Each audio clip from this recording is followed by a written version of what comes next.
flag of the United States of America and to the republic for which it stands, one nation under God, indivisible, with liberty and justice for all. Good morning and welcome to the June 14th County Commission budget hearing for the 2023 agenda. I would look for a motion to approve that. There's an amendment to the agenda, and I would ask for a motion to move under item B, the cash applied analysis and the excess cash analysis down to letter F. That's my motion. Second. I have a motion and a second. All those in favor say aye. Aye. Those opposed, same sign. Motion passed unanimously. Then I would look for a motion to consider the approval of the agenda. That's also my motion. Second. I have a motion and a second. All those in favor say aye. Aye. Those opposed, same sign. Motion passes unanimously. Okay, we're going to start with the budget overview, and we'll give it to Carol. Thank you very much. Good morning, Commissioners. Carol Muller, Commission Office. Today starts our budget process for FY23. And for those who may be watching or catching us on YouTube, we are a calendar year organization. One of the things, I just want to go through a couple of housekeeping things. One, we are streaming this. We are not broadcasting on Channel 16, and it will continue to always be available on YouTube or if you click on through our website. Some department heads are here. I know a lot of them are watching this morning, streaming from their desks on there. The other thing I just want to mention is this is the last week that you will be in this chamber. The last week you'll be here for commission meetings, because after that we'll start moving to the next floor. Actually, for 3 weeks we'll be at City Council chambers while everything's being finished upstairs. So, and one of the things I'm asking you guys to do this week is to double check what's in your drawers. So I will be giving you envelopes so we can clean all that out. As you look at the process, you'll see a lot of it looks familiar. We've fine-tuned the process over the years for how we present this to you. There's a lot of work that goes on behind the scenes. 2 new documents for you this year. One is on fees, and you each have a hard copy of those in front of you also. And then also we're going to take you through ARPA. Susan and Ben have done a phenomenal job on prepping everything and putting this stuff together. So I want to give them a huge shout out, because today doesn't happen without the work that they go through and do. At the end of today, I will ask you what additional materials you may want for Thursday and Friday, additional people that you may want to bring in, and that will be the end of the day, the last thing that we'll go through and ask for you. Our next meeting is Thursday afternoon, and then we will do Friday morning. Couple of shout outs I gave to Ben and Susan. I also want to give a shout out to department heads who put a lot of work in putting this stuff together. And the budgets are pragmatic. We have department heads who truly don't fluff up their budgets. They don't add extra things. They really come down to what they need to do. We've got that process in good place. The last few years, they know that they're doing that. And a shout out to you guys, because you guys all met with your liaisons during this time to go over those budgets ahead of time. So they have been reviewed for you. The county is a complicated organization. They often say that a camel is an animal built by a committee, and I'm sometimes not sure that that doesn't have an analogy to what the county looks like. Everything we do because we're required by the state of South Dakota. We do not have a lot of choices in what we go through and do. We operate underneath requirements of us. So with that, we're going to start the process and turn it over to Ben and Susan. We should be able to hear them from there. Yes, you should be. Does that work? Okay, great. We are off and running. Thank you. Morning, Commissioners. Ben Kite from the Auditor's Office. So as Carol mentioned, yeah, we will go through the budget that's been prepared with the work from the department heads and provide you some numbers and thoughts on how things look. Start out here. This is just our timeline and where we've come from and where we're going. So, you know, we have been working on this process really throughout the year. We distributed information to the department heads back in May for them to kind of find or really give us their budget numbers. We are here kind of in our first meeting for their initial budget meeting. We'll continue to meet this week and then work for a July 19th approval of the provisional budget, hopefully, and then by the end of September, approve our final budget. So I'm going to go through maybe the first 10, 11 slides here, just kind of some of the overview stuff, and then I'll turn it over to Susan Beeman. Susan has done the bulk of this work preparing the budget. I've been a little bit busy and working with the election before this, so give her a lot of kudos for all the work that you will see here is really her efforts more so than mine. So let me start out. So just kind of a review where we're at. So this is just the general fund cash reserves. You can see where we're at.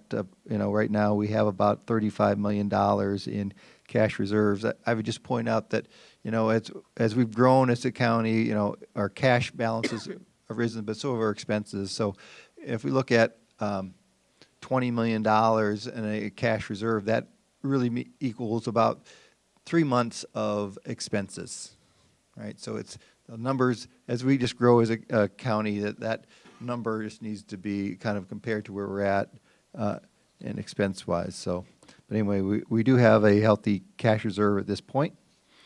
If I move on to the highway fund, they have similar balances they've had in prior years. That there's really nothing surprising there. Just they've been managed quite well. Looking at our revenue year to date. It went off. Sorry about that. Looking at our revenue year to date, one of the things to note here is that, it looks like our revenue might be ahead of what we would expect, but we have been receiving some South Dakota CARES revenue for paying rent assistance to. Maybe the batteries are bad in that, Carol. Maybe they could switch the batteries in that So I'll line. try this again. So yeah, our revenue is a little bit inflated because of South Dakota CARES. We note that down there, $2.4 million. So if you take that out, we're right on track of where we would expect to be.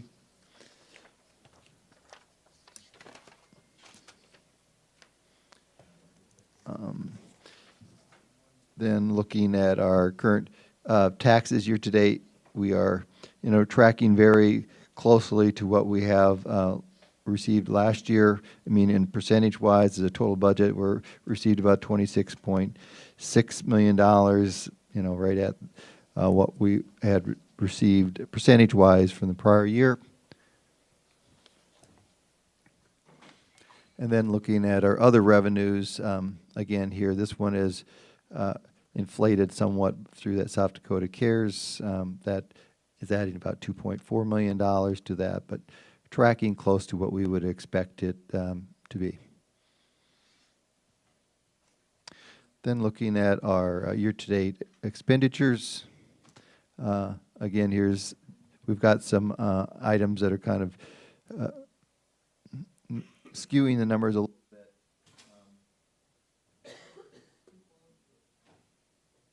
Too close?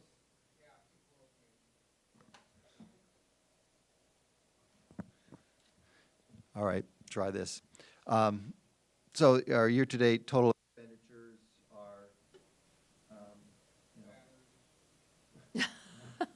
41% versus 38%. Again, we have some South Dakota CARES funds that we distributed that's, inflating that expenses, but we're tracking very close to what we would expect to be.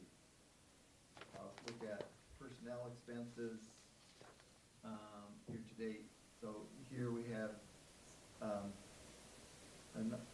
thing to point out here is that we did initiate a 7% salary increase in April. That kind of reflects, is reflected in there. So that's elevated our 2022 number and why we're ahead of the our 2021 amounts. And then all our other expenses, again, here's where our South Dakota CARES expenses are kind of inflating our current year numbers, but we are, we're tracking where we would expect to track on our expenses if I take out my South Dakota care balance. And then finally, I thought it'd be helpful just to kind of cover our opt-out history. So you can see, we don't, in this year's budget, as we go through this, we don't recommend any changes to the opt-out usage. We have about $4.75 million in capacity, but you know, the county's been pretty conservative in how it's used opt-outs in past years, and we'll continue to do that. But just kind of some history for our where we've been opt-out wise, and we do have some capacity, as I said, if we needed to use that to cover any shortfalls. Now, at this point, I'm going to turn it over to Susan. She's going to continue on through the discussion about the budget.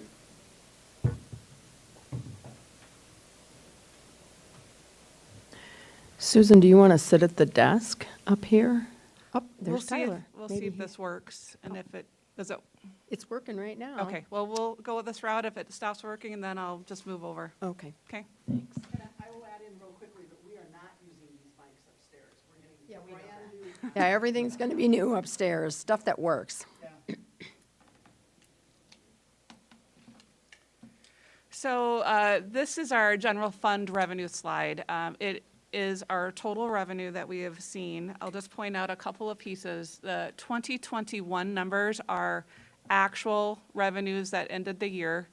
2022 is the revised budget for that we end, or the final budget from the, that you approved last year. And then 2023 is the requested budget. So those three would be just things to point out. We are at 71.3 million in proposed revenue for 2023.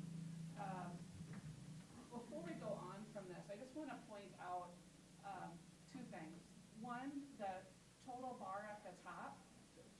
Just take a note and keep that in mind as we go to the expenditure side. Just see how slightly increasing that is from year to year. Just keep that in mind as we get into the expense side. And then as far as the bars by area between property taxes, charges for goods and services, you can see they're all relatively constant from year to year as far as where our primary source of fundings are coming from.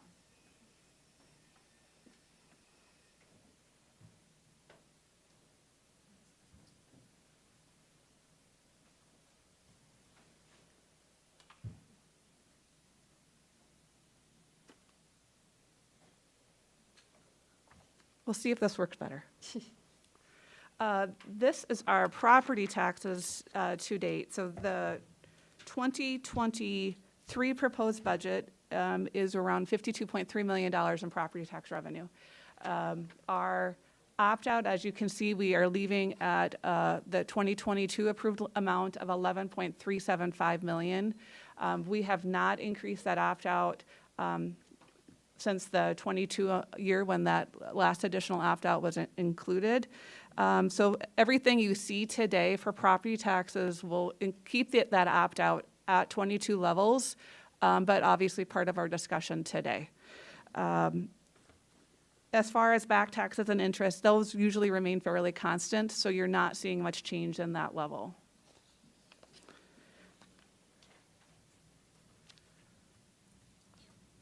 With this slide will give us some detailed property tax statistics. So for those that aren't familiar with it, our property taxes, we are limited to increase property taxes for CPI. We can only increase CPI to the lesser of actual or 3%. So that means last year, 2022 budget, you can see we had a CPI percentage of 1.2% because last year's CPI was 1.2%. This year, we are actually capped at 3%, even though actual CPI is much higher than that. So as our expenses keep going higher, we are required to keep a max of 3% for our CPI increase. And then we are allowed to do the growth percentage. So for growth for this year, it's 3.11%. This is a preliminary number based upon some of our work with equalization. That may change slightly by the time we get to final budget, but it's a good number for us to work with today. So total percent increase is 6.11% that we have included in our preliminary budget, which is a total of $2.3 million. As you look back at the previous years, you can see those increases were anywhere between 3.81% to 5.25%, depending upon the year.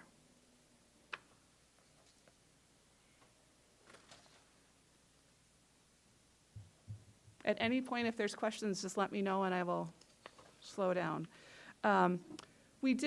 We wanted to go through this slide. We moved this up in our presentation because we like the idea of having it be part of this property tax conversation. So on the left side, this is estimated tax levy and the impact that an average taxpayer would see on their tax bill. So the left column is our proposed property tax budget. We've included the three main county funds that help pay for county services. Just keep in mind that there are other levies that go into your property tax calculations that people see: fire, library, school, things like that. So this is just those three funds. So this is not a full representation of a person's tax bill. We are using our preliminary abstract values of almost $18 billion in value. That number will change again slightly by the end of August, but this is the final value at the end of last year. But just so you know that number will change slightly. When you factor all this in, for those three funds, we're looking at about a 3.3 levy estimate for 2023 for those total of those three funds, which is roughly a 0.134 increase. So what that means to a person that has a $300,000 home is that their tax bill for those three funds would go up about $40 a year. And that, again, is assuming that opt-outs remain at 2022 levels. And that's a $300,000 house. Correct. So a $100,000 value would be around $13.50.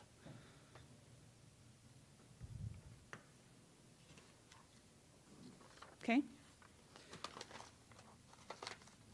As we get into charges for goods and services, so these are things that each of the individual departments are generating revenue from for services that they provide. This includes our highest one is our jail fees from bed rentals, feds, things like that, to other counties. Register of Deeds fees for title work. As you can see, those are being proposed to increase slightly in 2023 from 2022 budget. Part of that, maybe not quite as high of an increase, is from the jail side. You'll notice that the jail is not proposing or budgeting a significant increase. Part of that is that 10 less federal inmates per day that they had communicated to you that they were planning due to space capacity. The rest of the budgets are fairly constant and fairly similar to prior years.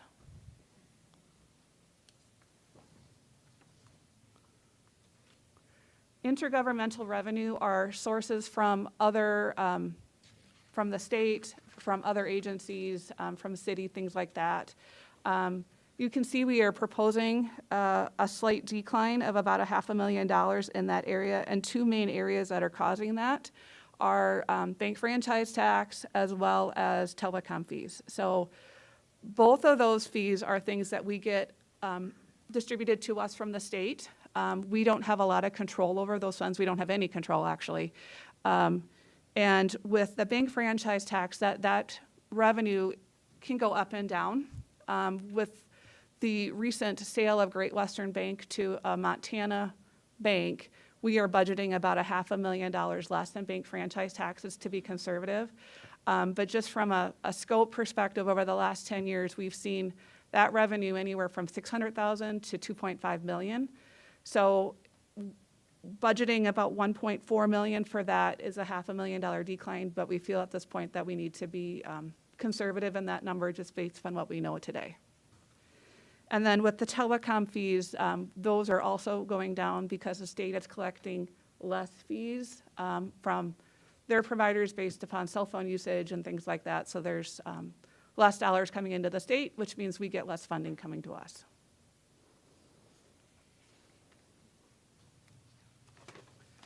For miscellaneous revenue, we are seeing about a $500,000 decline in here as well. There's three main areas with this. The largest is we have had a private grant from the MacArthur Foundation. That ends at the end of 2022.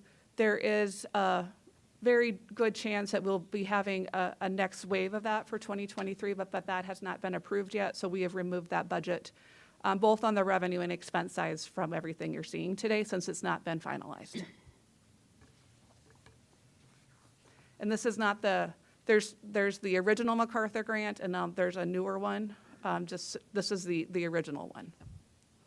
And then with interest income, we are budgeting about 50% of what we did last year. So for 2021, we only received about $106,000 in interest income.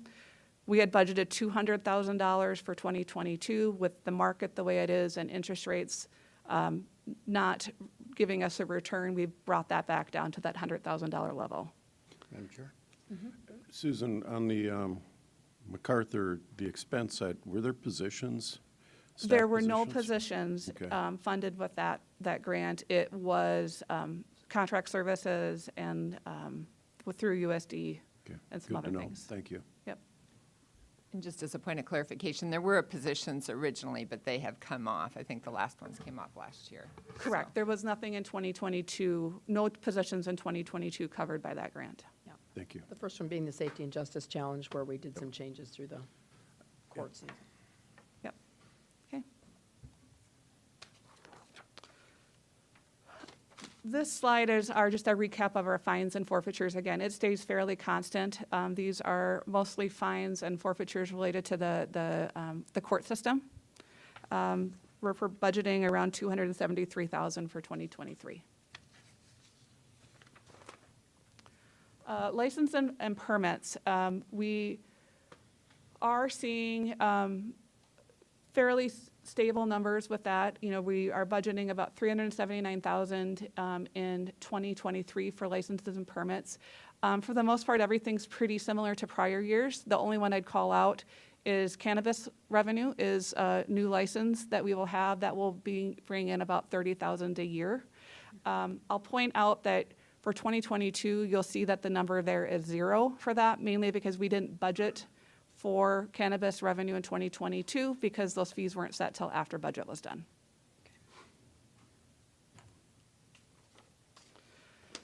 So this is a recap of our general fund expenditures. And if you recall, I had asked you to keep in mind how the revenue growth was going. Take a look at the increase on the expenditure side. There's a higher increase every year. So our expenditures are budgeting at $78.6 million for 2023.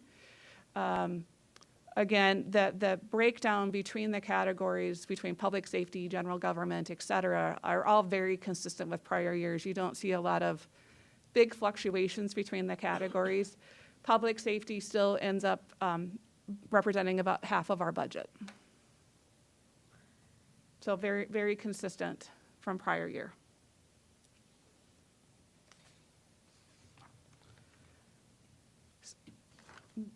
As we get into this next section, we'll just break down some of the things that you're seeing in our proposed budget. So you'll see on this side, this is a very high-level summary showing our total revenues that's budgeted at $71.3 million. Our expenses are budgeted at $78.6 million. Which roughly translates to a net expense of $7.3 million. What's included in that number includes the opt-outs at 2022 levels. It includes the 5% matrix adjustment that had been discussed previously. It also includes the 10%, proposed 10, I shouldn't say proposed, it includes a budgeted 10% increase in insurance, health insurance for staff. Again, that's preliminary budget numbers, as well as that change to a 75-25% limit. Carrie will go through that more in detail in her section. Any new positions that were requested are excluded from this. Outside agencies are budgeted at 2022 amounts with the exception of Southeastern Behavioral, which we are required by statute to increase to census amounts, which would be about a $30,000 increase. And then equipment requests at the department level were included. Okay. As we get into a breakdown of our general fund revenue, you'll see that we have about a $1.6 million proposed increase in revenue. This breaks that down to the different categories as to what makes that up from what are the high dollar amounts within those plus or minus. As you can see, the property taxes are the main source of our increase in revenue. And then you'll see the decline there. I won't go through those in detail, but if you have any questions on those, please let me know.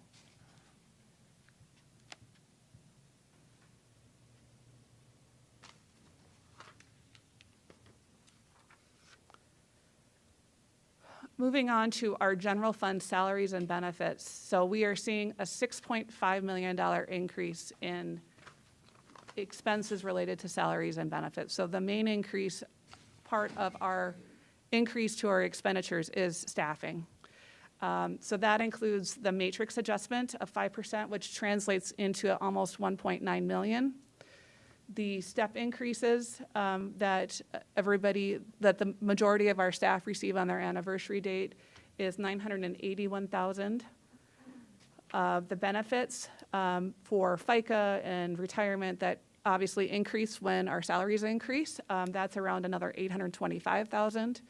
The health insurance change would be another 365.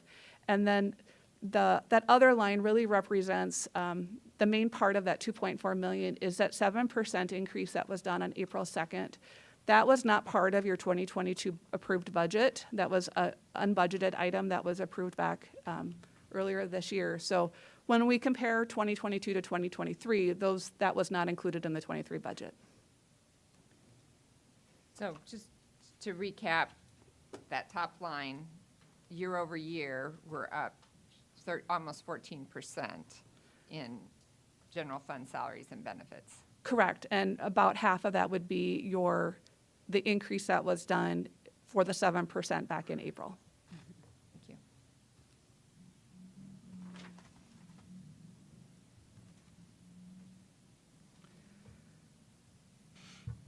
The other expense items for our departments, including capital, are actually a $1.2 million decrease from 2022 budget. So the two highlights I'll mention is going to be the top two lines would be increases, which are related to our contract for our jail health services, as well as our inmate meals. Both of those are seeing increases due to just rising costs. And then on the opposite side, you'll notice that two of the items that we are seeing decline is, one is the elections, mainly because next year's not an election year. So we will not have all of those election-specific expenses that we see every other year, as well as the furniture that was budgeted as a one-time item in 2022 would not be reoccurring for future years. If there's any questions on any of the other items, we can go in more detail.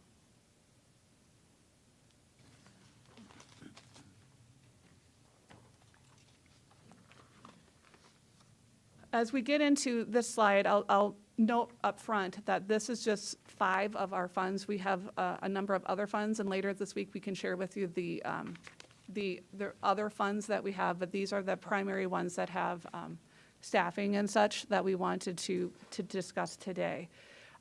So you'll see on the top is our revenue by fund, general fund, highway fund, building fund, debt service fund, and the emergency management fund. All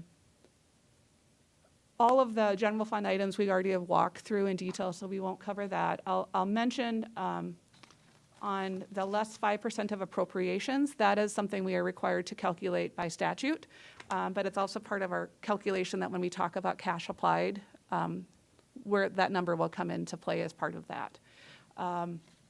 From there, I wanted to point out the interfund transfers line under general fund of $469,000. We have had a reoccurring one to help fund emergency management. So part of that is the 346 that you see in the emergency management column. The remaining 112,000 approximately is related to a transfer that we will now need to do to the 24/7 fund, because with changing of that services, and I know it was impacted by COVID as well, we have more expenses than revenue coming into that fund, so we will need to use general fund dollars to help support that service. And that has not been something that we've had to do up until last year. Which department was that? 24/7. Oh, okay, yep, yep. I missed that, thank you. So the bottom number is our cash applied, and what that means essentially is kind of what we're dipping into our savings account.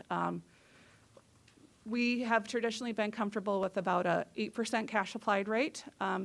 Where we have come up with that amount is that 5% of appropriations, plus we know we've had turnover of about 3% in our positions, which has helped fund that other 3%, so a total of 8%.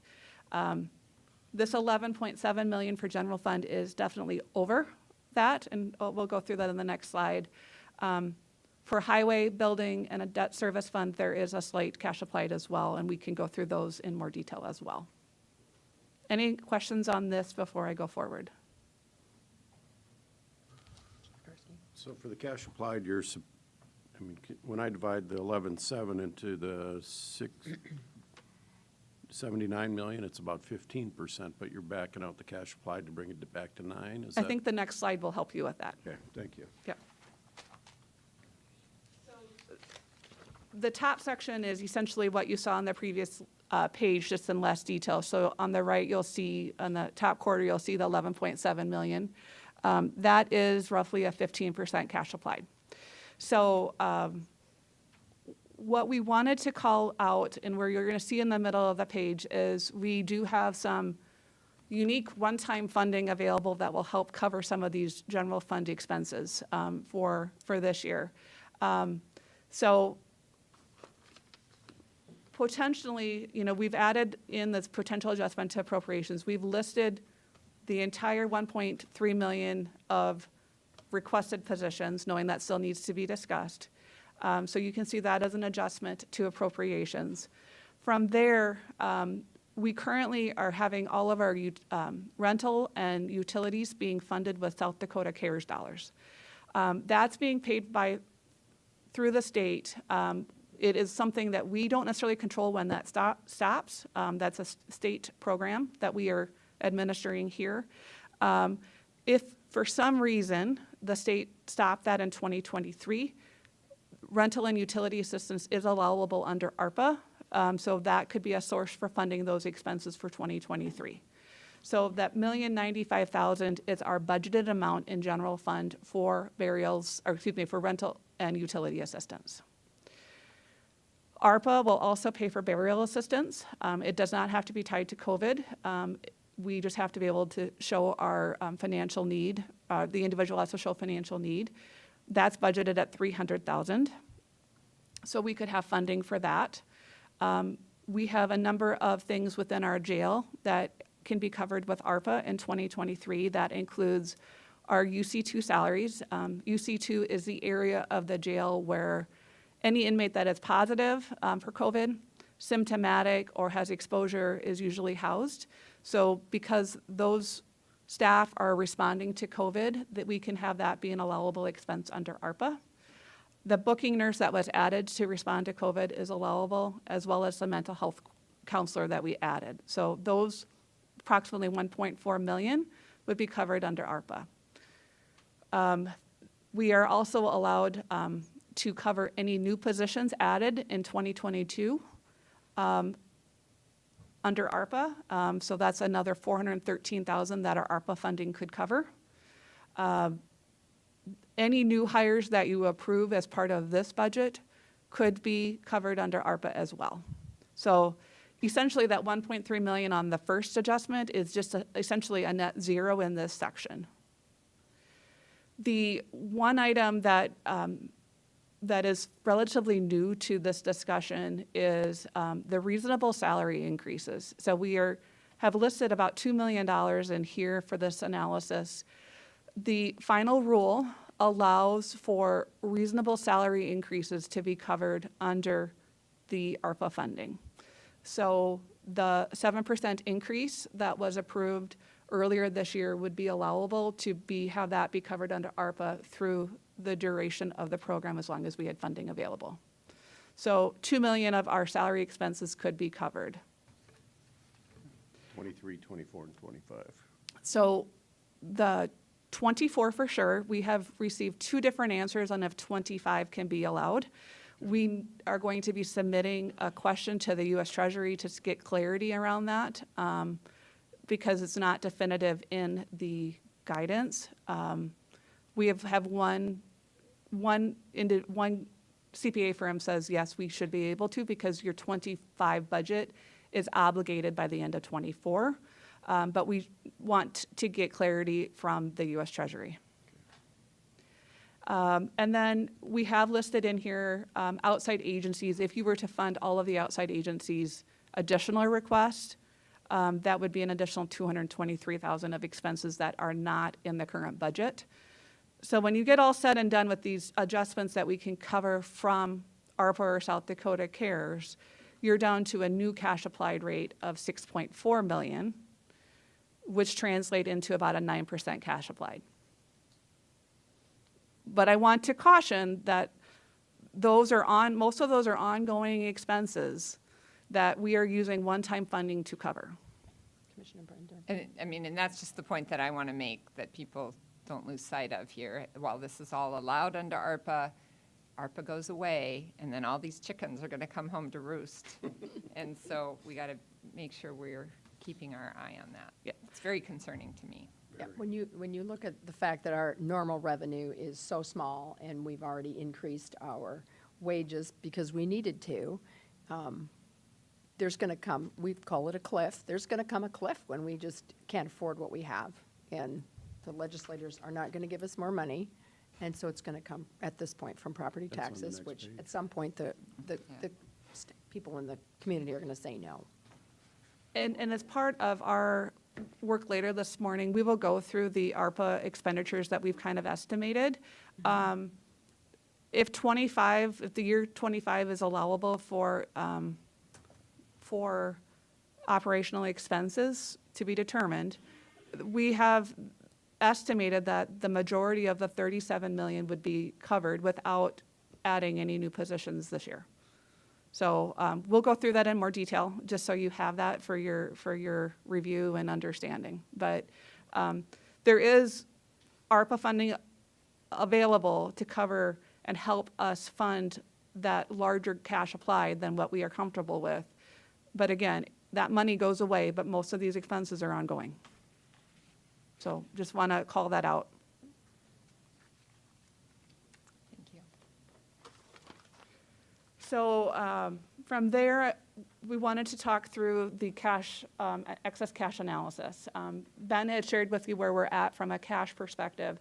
This slide really comes out and projects out through 2026 where things are looking with some really rough estimates for property tax increases for 24 through 26, as well as expense increases. So high level, very rough estimates.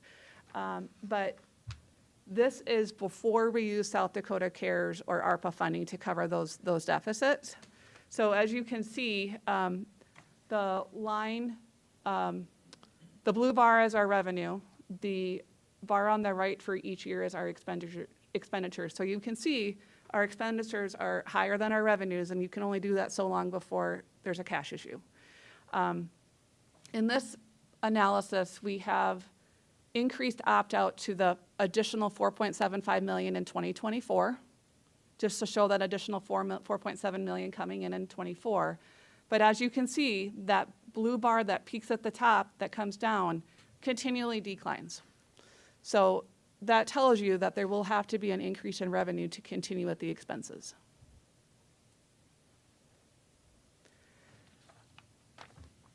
And then just for clarity purposes, if we continue using ARPA to help fund those ongoing expenses for the next couple of years, what does that look like? So that the next slide kind of projects that out for you.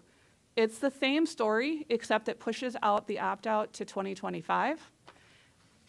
Your bars kind of even out a little bit, but then you still see that big decline come 25 and 26. And just for clarity purposes, this assumes that ARPA funding goes away in '24, just to be conservative. We've not included the '25 expenses as far as reimbursement in this analysis. Commissioner Heber? Yes, I can ask a question. So I was a little, when I was trying to make sense of these, and I was trying to figure out whether the timing of us taking the opt-out matters, and whether what you're trying to tell us with these slides is that the timing of us taking the opt-out doesn't significantly, the currently authorized opt-out funds, does it not really matter whether we take it this year, next year, or the 2025? For 2023, you know, the funding's there to help to get us close to that 8% metric that we like to stay at with ARPA funding. I think the concern is if you wait completely until the funding completely ends, then you're going to have to replace the deficit that we're going to get each year, because as your increases continue to happen or market changes, that will continue going up. You're going to have to do that, replace the ARPA covered expenses plus any new deficit that you're going to have. So it could be a larger deficit that you have to cover all at once, unless there's a way to step that in. And the way to step that in might be to take opt-out money earlier? To smooth that in and layer that in so that there's not a large increase to our property tax base. Okay. Yep. Thank you. Commissioner Carson, do you have a comment? Yeah, keep money in the piggy bank a little bit longer is what we're doing. And then trying to scale that in so that there's not that large increase. So you don't take the property tax money all in one year and they go from, $10 to $50 or that's, Yeah. I'm Right. just throwing out numbers. But if we just incrementally increase, it'll see a small increase instead of seeing all of it in 1 year, Right. those increases in property taxes. Something to and- consider. Yeah, it is. It is something that Good will need to be point. considered and have some definite analysis beyond it to this. We have some time to prepare and to plan, but it is something that we'll need to get a really solid plan on what the strategy is for that, because we know that ARPA money is going away. It's one-time money. Yeah. It's very unusual for us to receive that amount of money. Yeah. Even though the green line and the blue line cross, that blue line drops quite drastically. Fast. Correct. I think that Commissioner Heiberger was referring to. Yeah. And then the next slide is just cash applied analysis. So this is the preliminary cash applied without that ARPA funding, showing the 15% cash applied at $11.7 million. And you can see where we have been trending historically. 2022 is our budgeted cash applied. We were at 9.4% last year. That is partly due to one-time expenses of elections. We did 50% of our election costs, furniture, things like that, that were one-time items that increased that. And then with ARPA, it's not the CARES reimbursement, this is where you can see we're down to that 9.1% cash applied rate.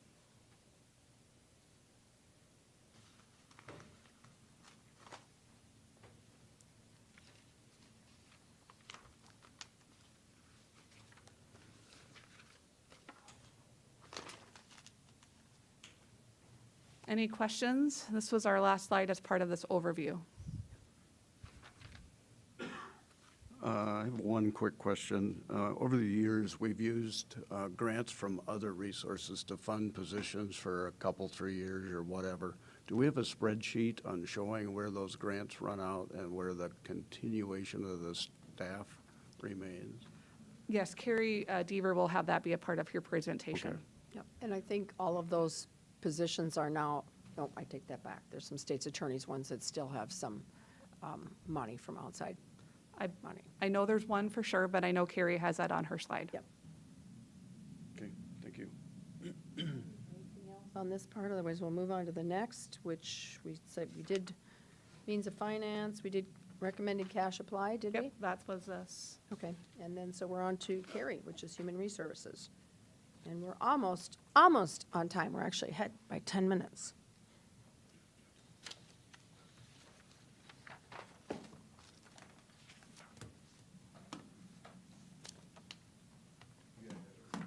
Oh, you got it? You can pull it up? Okay, thanks.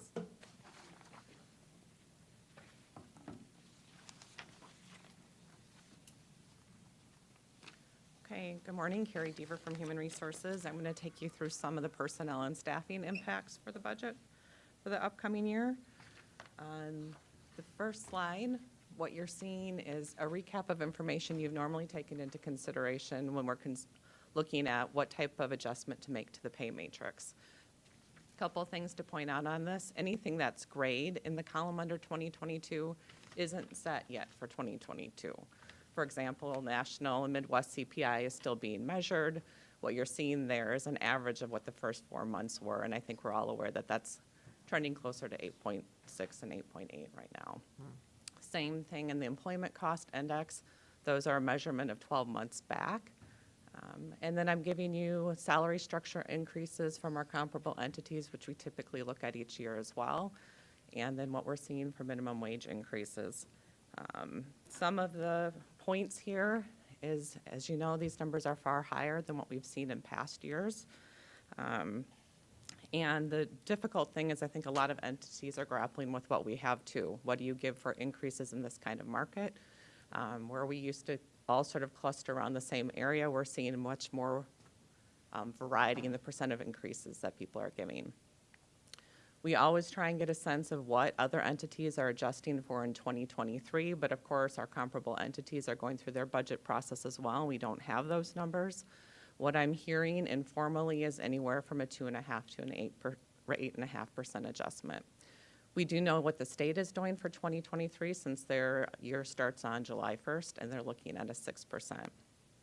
You noticed in Susan's materials that we did include the 5% adjustment that we negotiated for our union groups for other people on the pay matrix. So those numbers are in the preliminary payroll budget. We spent some time talking earlier too about the budget variances, and you know that you put a lot of money into staff salaries and upcoming looking at benefits too. Just to recap, and I know you're all aware of it because we talked so much about it earlier this year, but our annual turnover rate hovers around 12 to 13%. We ended 2021 with 18%, and if we had measured our anticipated turnover rate by what we experienced in January, we would have been over 30% for 2022. Thankfully, those numbers are coming down. We had 16 people who left in January alone. Last month, we were much down to 6. So based on our trend right now, we're looking at closer to 20%. And honestly, I hope as the year goes by, we'll continue to retain staff a little bit better than we have been, and that number will go down further. So the good news is it does seem to be working. For the elected official salaries, this is the same slide as you've seen in the past. The first slide is a summary of what the salaries are for this year, and what our comparable entities are paying for this year as well are in the yellow columns. The final column is what our chief deputies in those departments will be making by the end of the year. My major disclaimer every year is remember these are 2022 figures. We don't have 2023 yet. We do know for our own staff that they're looking at a step increase adjustment plus whatever you provide for the matrix. This is always challenging. I'm going to let you know that for our comparable entities, they too are grappling with what to give for next year. In addition, we're finding some of them pay based on a pay matrix, some of them pay on market, And since we started compiling this data, some of those entities have also transitioned some of their elected official positions to appointed. So I just want you to be aware that this data is a guide or a sense of what other people are paying. And the payroll budget for elected department heads and elected officials includes 5% or the base of the pay grade 24 for some of those other departments, the treasurer and register of deeds. Because you've given staff increases, you may want to consider something larger than the 5% for our current incumbent elected department heads. Any questions on that? I do want to point out that I've given you this data too. Every year I give you a sense of where are those elected department heads falling in comparison to non-elected department heads. Again, this is 2022 data before any type of 2023 pay matrix. Also, one other reminder, everything that we put in the budget is a preliminary number.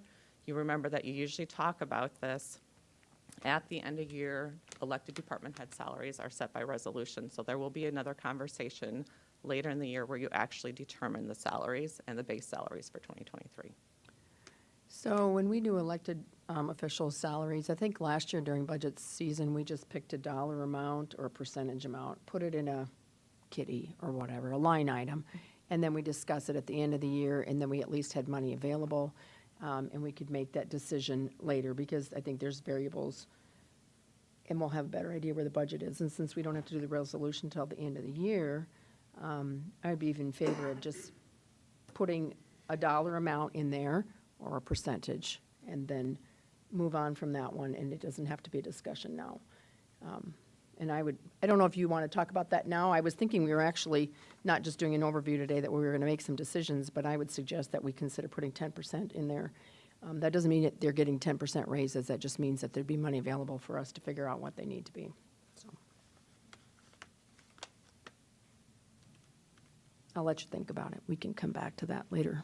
Okay. But I just think that's, gives you a little bit of an opportunity to think about it. And it's just a holding dollar amount. It's not assigning all those people 10% increases. Okay.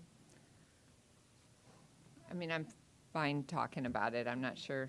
I mean, we'll have two brand new people, so I'm not sure that 10% will be high when we do it on a blended average, but Yeah. I'm willing to think about it a little more. And just to clarify, for the departments where there would be newly elected individuals, since you've typically brought those individuals closer to the bottom of the range that you've set, those salaries have been set near the bottom.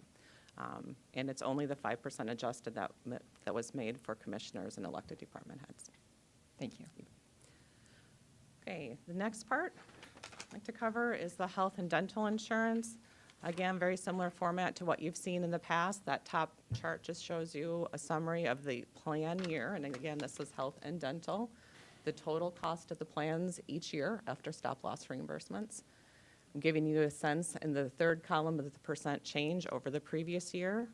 The fourth column is our reserve balance. And the fifth column shows the premium holidays. You're all aware that we had the bump in 2017 through 2019 where we had significant increase in our high claim costs. Last year, knowing that we've had some of this experience, we've had huge stop-loss insurance increases. We budgeted for 15%. Thankfully, our claims trended more on pace, or at least leveled off in 2021, so we were able to keep our increase for 2022 to 5%. I'm happy to report we've continued to have a very good year. Our claims are trending at the same level they did in 2021, but of course it's much too early to really determine and project what we're going to experience for cost increase for 2023. So we're recommending that we budget a 10% increase. I'm very hopeful that will be more than enough. You can see that our reserve balance is growing. But overall, our costs are continuing to increase. I think the 10% is a good conservative estimate to start with. And I just want to point out that that premium shift from 70-30 to 75-25 is part of the reason, of course, the county's expenses are growing. Any questions on the insurance? Okay, staffing requests. Commissioner Benninga, you'd asked about the grant positions. You might remember from past years that you saw a summaries that included many more positions. We're really down to 2. The top section shows one of our positions, which is a diversion position, and is still going to be fully funded by grants for 2023. The next section is really the only request for budgets that you have for a grant-funded position. Partially funded still for 2023, but 66% of the funding will go away at the end of the year. So the request is for additional funds to cover that 66%. The next slide gives you the staffing requests. This year, we don't have any mid-year requests or any promotional increase, so that yellow section are all positions that are being requested for the full year. You can see you've got several requests. There's 18 different positions. The graph gives you, or the chart gives you, the title of the position, what pay grade it is, and the number of FTEs that are being requested. So just attention to that there's the cost per FT represented for you there, as well as the total cost of the request, because some of the departments are requesting more than one or two positions in that area. The last chart for you just gives you kind of a sense of how much the positions have grown in the departments over the past 5 years. There's a little summary there, so you have a sense of how many positions you've funded in the past. And your budget materials includes information from each department further explaining the reasons for the request. And of course, they can be available at future budget hearings for any discussion that you want to have on those. Any questions on the personnel side? All right, thank you. Thanks, Carrie. Well, we're scheduled for a break, but we are 20 minutes ahead, so can we just move on to the next part, Carol, and just for at least another 20 minutes or 30 minutes, and maybe we can get through some of this and give us more discussion time later? Absolutely. So this is going to be requests and considerations. It's the 10:30 scheduled part. For preliminary budget, other requests Yes. that are out there. And you're going to drive? Yeah. That's fine. Thank you very much. The first sheet that we have is on vehicles and equipment requests. And the one thing I want to point out is, Susan mentioned earlier, is that all of these are included in the budget already. Sometimes we don't always have those included at this point. The budget is working pretty well, so we've included that at this particular point in this. What you'll notice is equalization has one vehicle for a new appraiser position. If you do not approve that position, that vehicle can go away. The jail is looking at a jail transport, inmate transport. The sheriff to investigator vehicles, 6 patrol SUVs, and I think that's what you do every year pretty much, isn't it, about 6? It's pretty typical for them to rotate that through. And then the equipment that goes along with that, like lights and sirens and that kind of stuff that they have to add in. Emergency management, new Ford for rescue squad, along with the necessary vehicle equipment that comes along with that. The other ones happens to be the highway department, and the biggest item that you've got in there is 2 plow trucks. Those are $350,000 each. They're not inexpensive vehicles. And they're just going up. Yes, they truly are. So, and I know that liaisons have been through all this stuff with their department heads, talking about those equipment needs and having those questions ahead of time. Any questions, any comments on vehicles or equipment at all? Okay. Otherwise, we'll jump over to outside agencies. I've asked Melinda to come down. Melinda's actually the person who works with those outside agencies and does all that work. So I'm going to let her talk about that. Good morning, Commissioners. Outside agency funding provides financial support to various organizations. Funding mandated by statute is Southeastern Behavioral Health Care for $199,685. The rate is set at $1 per capita based on the state census. This amount has been updated to reflect the 22 census. Below, under donations, Southeastern Behavioral Health has also requested $5,000 for each drug court and mental health court.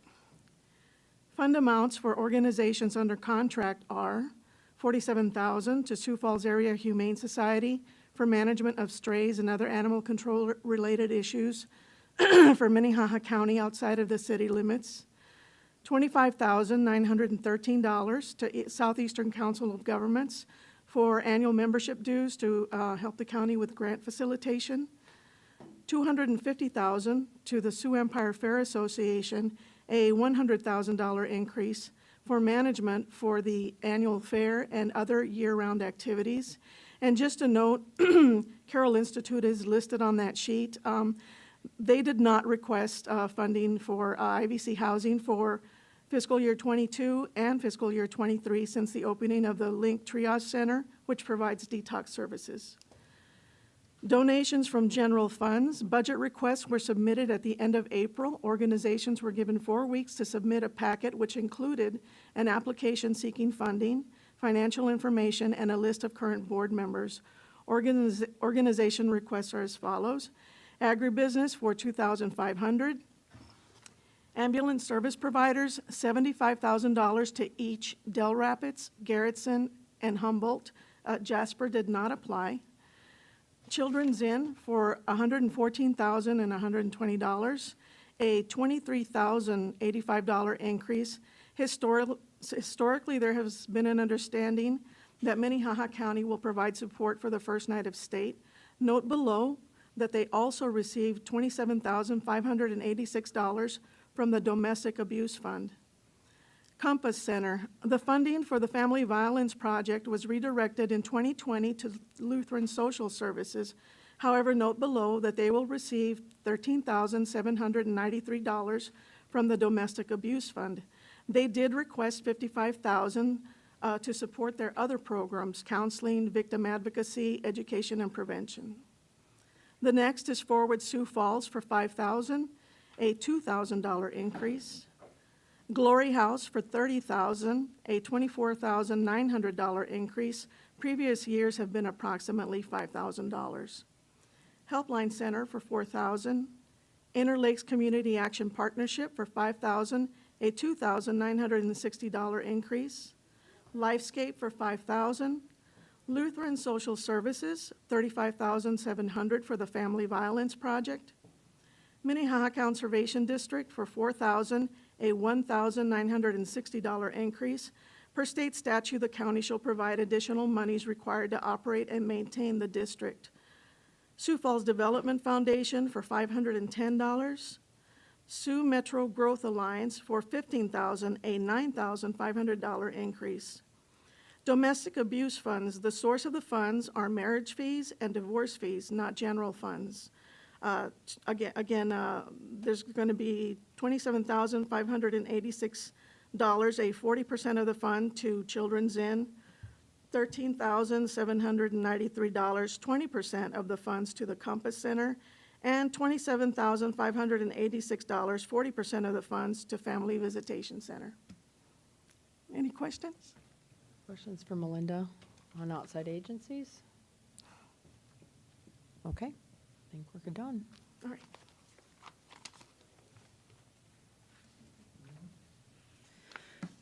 And just as a reminder, outside agencies have the opportunity to present usually in October, November, December of each calendar year, so that by the time you come to your budget hearings, you're focused specifically on dollar amounts.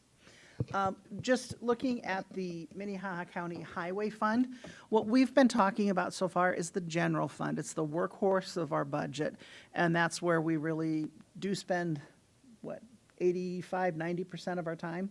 Can I interrupt just a Yes. second? There was a comment that possibly highway would show up. I'm just I wondering just if. texted Yeah, Steve. He because- had been told that we were going to start at 10:30, and so he was if he's planning gonna to be here then. Yeah, if he's going Is to he be here coming? at 10:30, then let's He told me he was. do Okay. something else on the list so that we don't mess up, Sure. Steve. Then we will turn it over to Ben and Susan to talk about Minnehaha County debt service, and after that, Mark and Susan will talk about building fund. That'd be good. Then Steve won't be late. And why don't you let him know we're doing that, and then we'll probably take a quick break, too. So I guess I'll just speak quickly on our debt service. For 2023, our total debt service payments would be $5.7 million. And that includes the issuance of about $7.4 million additional debt to cover the highway and extension buildings to be remodeled, and some refinancing of an existing debt. And you can see how that, 2026, we will see it decline slightly as we pay off the Human Services bond, and then until 2029, where it drops down to about 4.6 million as we pay off some additional debt. But I think our debt service is still very conservative for an organization our size. We're able to manage this.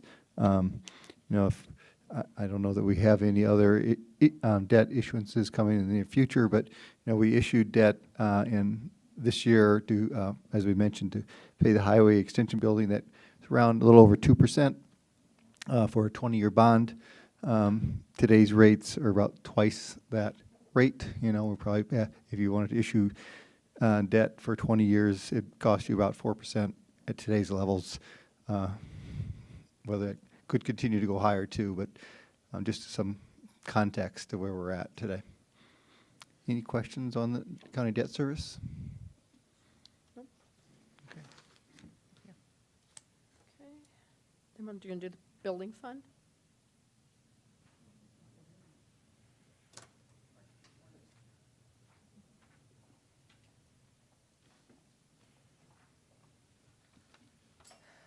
The building fund summary is partially, as you can see on the revenue side, is primarily funded with property tax revenue. So for 2022 current budget, we are budgeted around $4.6 million in property tax revenue funding that. For 2023, it is around $4.8 million. There's a number of larger items that Mark has communicated that he's planning for 2023. Those are listed there, and then obviously there's always those smaller projects that need to be done throughout the year, and that would be on that other expense line. So for 2023 proposed budget and requested budget, total projects of about $4.76 million. We also have some debt that is financed and paid for through our building fund, which totals about debt service of $1.4 million for 2023. So we would be looking at a deficit in current year proposed budget of about a $1.3 million cash applied rate. There is, and as you may recall, we had, in 2021, we had transferred that $13.3 million into the building fund. That is still in that fund as well and makes up a sizable portion of that ending cash reserve. So normal ongoing building fund cash would be budgeted around $2.5 million after cash applied.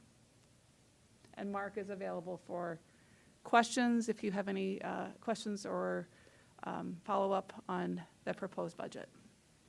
Have any questions on the building fund summary?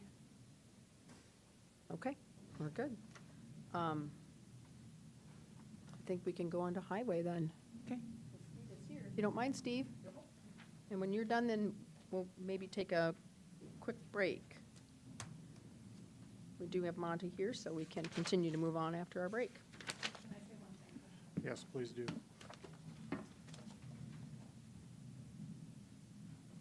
As we prepared this slide, I just want to make a note that 2022 is the revised budget. So there are some trending favorable for the highway budget for 2022 actual for revenue, where some of the revenue numbers are coming out slightly ahead. So just know that this is budget numbers. It might not, it will obviously change in actuality. Okay. So, thanks, Susan. Thanks, Steve. Hey, good morning. Steve Groen, Highway Superintendent. Glad you're ahead of schedule and not way behind schedule. Exactly. Yeah, as Susan mentioned, right now the revenues are trending up. We might be close to $1 million in our favor by the end of the year.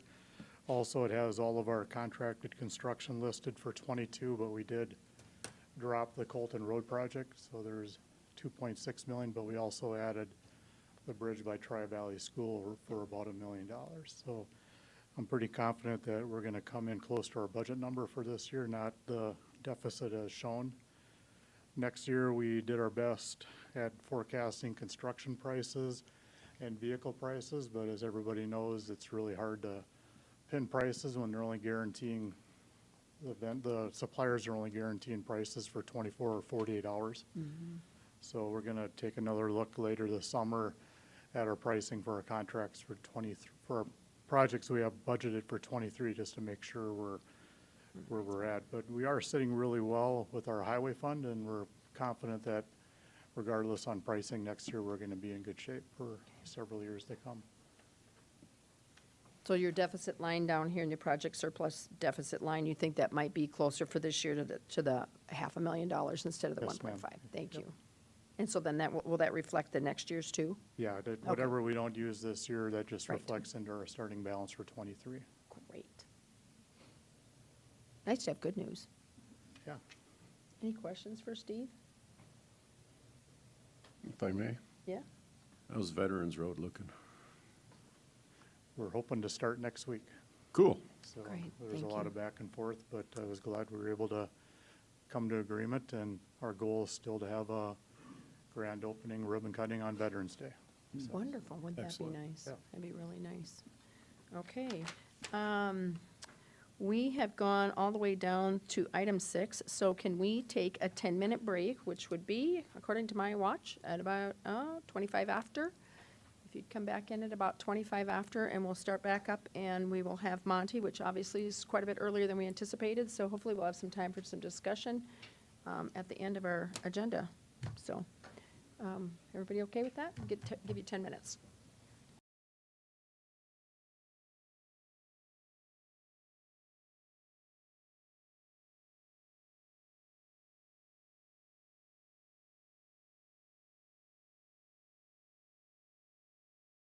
I will be very brief here this morning. As you know, on your iPads, you have most of the meeting documents, but on your laptops, it was requested that you have access to Munis. Munis is the county's financial application where all the fancy things that the auditor's office gathers and creates for you comes from. Anyways, I'm going to stay on a pretty narrow path here because there's various things that you have view access to. But we're going to go into central budget entry. I would probably suggest just watch me through the first time, and then I'll go through again to get you where you kind of need to go. So on the left-hand side, underneath of budget, there's a link there that says central budget entry. When we click on that, you have access to view all items in our budget. So if you click advanced, and under the department, there's a little search magnifying glass. And then a drop down. I'm just going to choose County Commission, for example.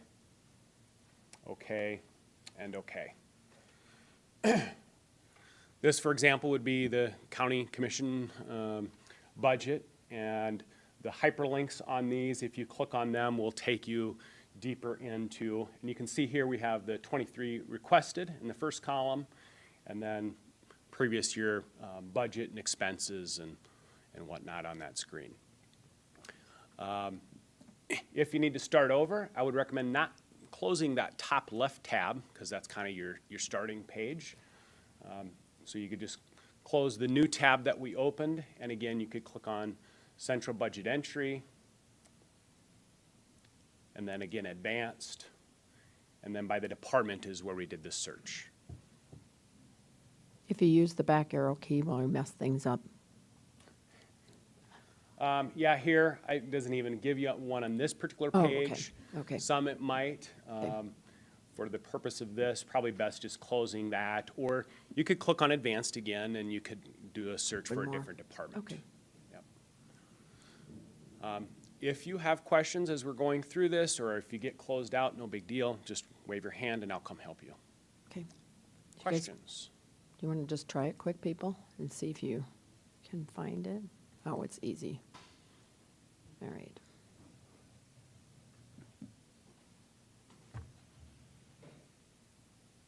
All right. Any questions for Monty? Thanks for the refresher. Yeah, no problem. All right. We will go on to fees. That's the big sheet that you have possibly at your desk.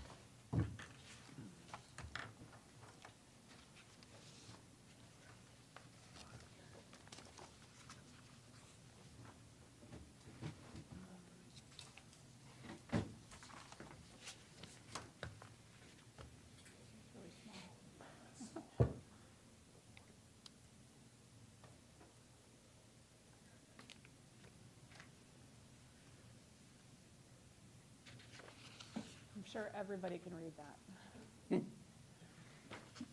The commissioners are cheating. We have printed out copies. Yeah. We don't plan to go through all of these pages in detail today, but we wanted to just have some dialogue with you as to why you're seeing this fee document this year. It's new.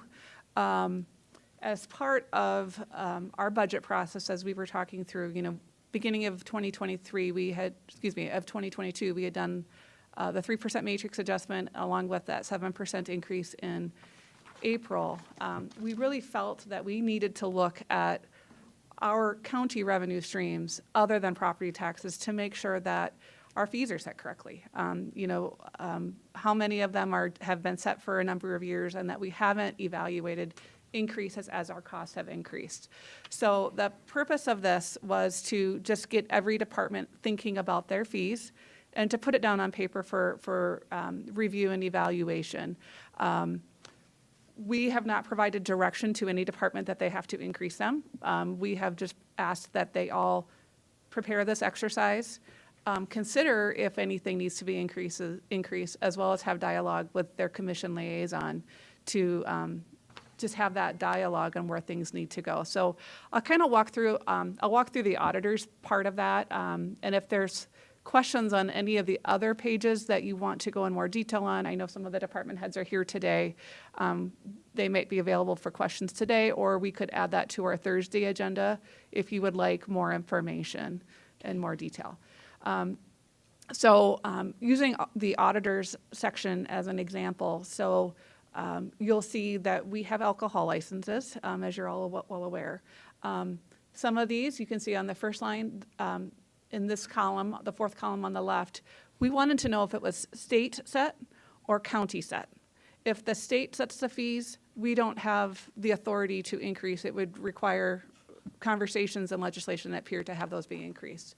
We felt that was important for all of us to keep in mind because, again, so many of our fees are not ones that we can control, but our costs to perform these services are continuing to increase.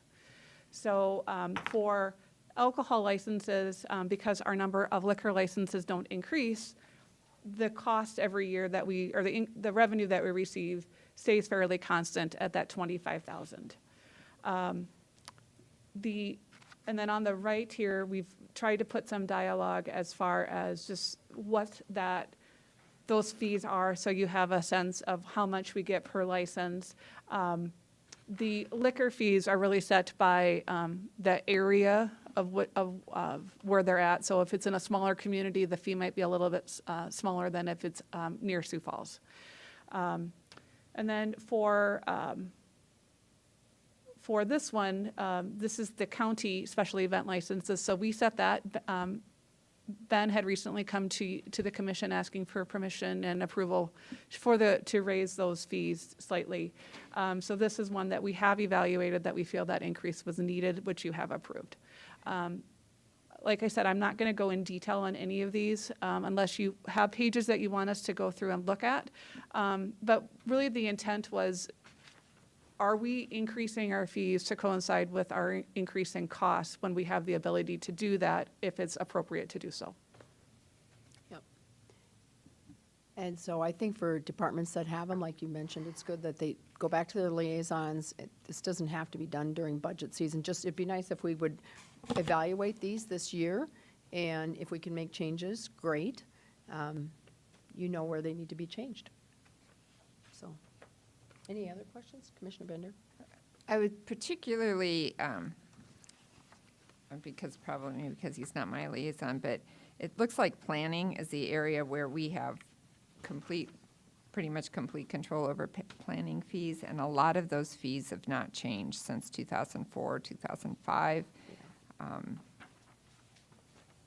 Clearly, our costs have changed in that period of time, and so I'd particularly like planning to look at their fees and see if they are representative of the costs. Yeah. All right. I'm going to set that one aside. And we're going to go into ARPA, which is also Susan. Okay, moving on to ARPA. is that a document on Dropbox? Yes, it is. Never mind, I found it. As I go through this, I want to first call out that this is all an estimate, and that some of these numbers are subject to change. So we knew that as we were proposing or identifying that some of our operational expenses could be covered with ARPA for the next couple of years, that we really needed to get a sense of what that number looked like, so that as an accumulative over the next couple of years, you had that in front of you to make when you're making your decisions on budget. Just from a preliminary perspective, as we go through this, the budget on the left is the just the total for the potential expenses through 2024, knowing that that 2025 year of coverage is not 100% certain. So we've given you a subtotal at the end of 24, and we've also called out 25 as a separate total, so that if potentially that funding is available for 25, that we have that number as well. So I'll just walk through these lines, if that's all right with you, unless you would prefer a different approach. No. Okay. Go ahead. So the first item on here is the 10 million in lost revenue. So as we've discussed a couple of times, the final rule allows for actual lost revenue or a standard allowance of 10 million. So Minnehaha County will elect the 10 million of general allowance, meaning that that can just be used for general services of the county. It doesn't have to be on specifically anything that is COVID related. It can be used for general county services. We'll have to itemize that and all of that, follow all the same rules that we have to, but that's what that is for. The staffing of new positions, what that is are the 4 positions that you had approved for the fiscal year 2022, along with the HR position that was recently filled, that was new in 2022 mid-year. Under the final rule, we are allowed to increase, to hire above our pre-pandemic level of 7.5% above that level, and have those new positions be covered with ARPA. Just as a caution, though, that the money will run out, so obviously those funding will have to be reverted to another source at the end of the grant. So the dollars there are roughly $400 and some thousand a year for already approved positions. Any of the proposed new positions that were on your request for 23 are not included in that line. The reasonable salary increases, that is an estimate for that 7% increase, along with a small portion of benefits, with some other estimates included in there. So through 2024, that totals about 6.4 million. Through 25, that's about 8.7 million of our funds. The commission AVI equipment, that is for the equipment up in the new commission chambers to help provide better technology for our population accessing our meetings remotely. The next item is $175,000 for COVID sick leave. That is currently approved through September 2nd. So this budget is only through that time. And it's an estimate, subject to change, of course. If you were to consider extending that, obviously that dollar amount would go up. The UC2 jail COVID staffing area, that's roughly 2.8 million through 2024, with some reasonable increases in compensation factored into that as an estimate. If that's funded through 2025, that grows up to about 3.8 million. The next 2 items are also jail related. It's the additional mental health counselor that was recently added, along with that booking RN that was added to respond to COVID. The premium pay was paid out in late April. That was roughly $1.1 million. The retention bonus are the ones that are for the sheriff's office and those designated positions. We've factored in a slight turnover rate in case not everyone stays for the full time period, so this is again a conservative estimate of the use of those funds. The rural fire radio equipment of $826,000, that was recently approved by the commission and is going through the process of procurement at this point. The Sheriff's Office emergency response tower improvements, we have just slotted $3 million in there. The Sheriff's Office is estimating that could be about $2.75 million, but we've left it at $3 million just for conservative sake for now. The next two areas are facilities related. The Human Services area is doing a front desk renovation to help with spacing of keeping people further apart, hopefully help with COVID mitigation. The facilities area is also planning some air handling improvement projects to help with this building. The next item is the state's attorney software. That is related to the PBK software that was recently done, as well as the ongoing maintenance fee, the annual fee that we have to pay during the time period under ARPA. The next two items are human services related. Burials are allowed to be covered under ARPA. We budget about $300,000 for burials. The last few years they've run around that $250 mark, so that's where we have budgeted $250 in this presentation. And the motels are related to people that are our homeless shelters who test positive for COVID, who can't stay there. We're providing those hotel stays so that they can be moved out of that shelter temporarily as they recover from COVID. The next item is the Just FOIA software that was recently, the contract was signed. Again, it will help with providing increased technology for our taxpayers to be able to access that and submit those requests. And then the next four items are related to the Juvenile Detention Center. These are some, one item is some additional cameras that that team needs to help with managing mental health holds and things like that. And then the next three items are things that they are proposing be considered. I have an asterisk on those because those have not come forward to the commission for further discussion, but just wanted to get those out there. So in a cumulative, we have a plan to spend $29.2 million through the end of '24. If we're allowed to spend through '25, that goes up to $34 million. Our total award is $37.5 million. So we're ranging between $3.4 to $8 million of dollars that we don't have a final plan for. Mm-hmm. There are a number of items that are not on this list that could be considered, including some of those new positions that you're considering for approval. So any of those new positions could flow into this as well. But again, that money goes away in after 24 or 25.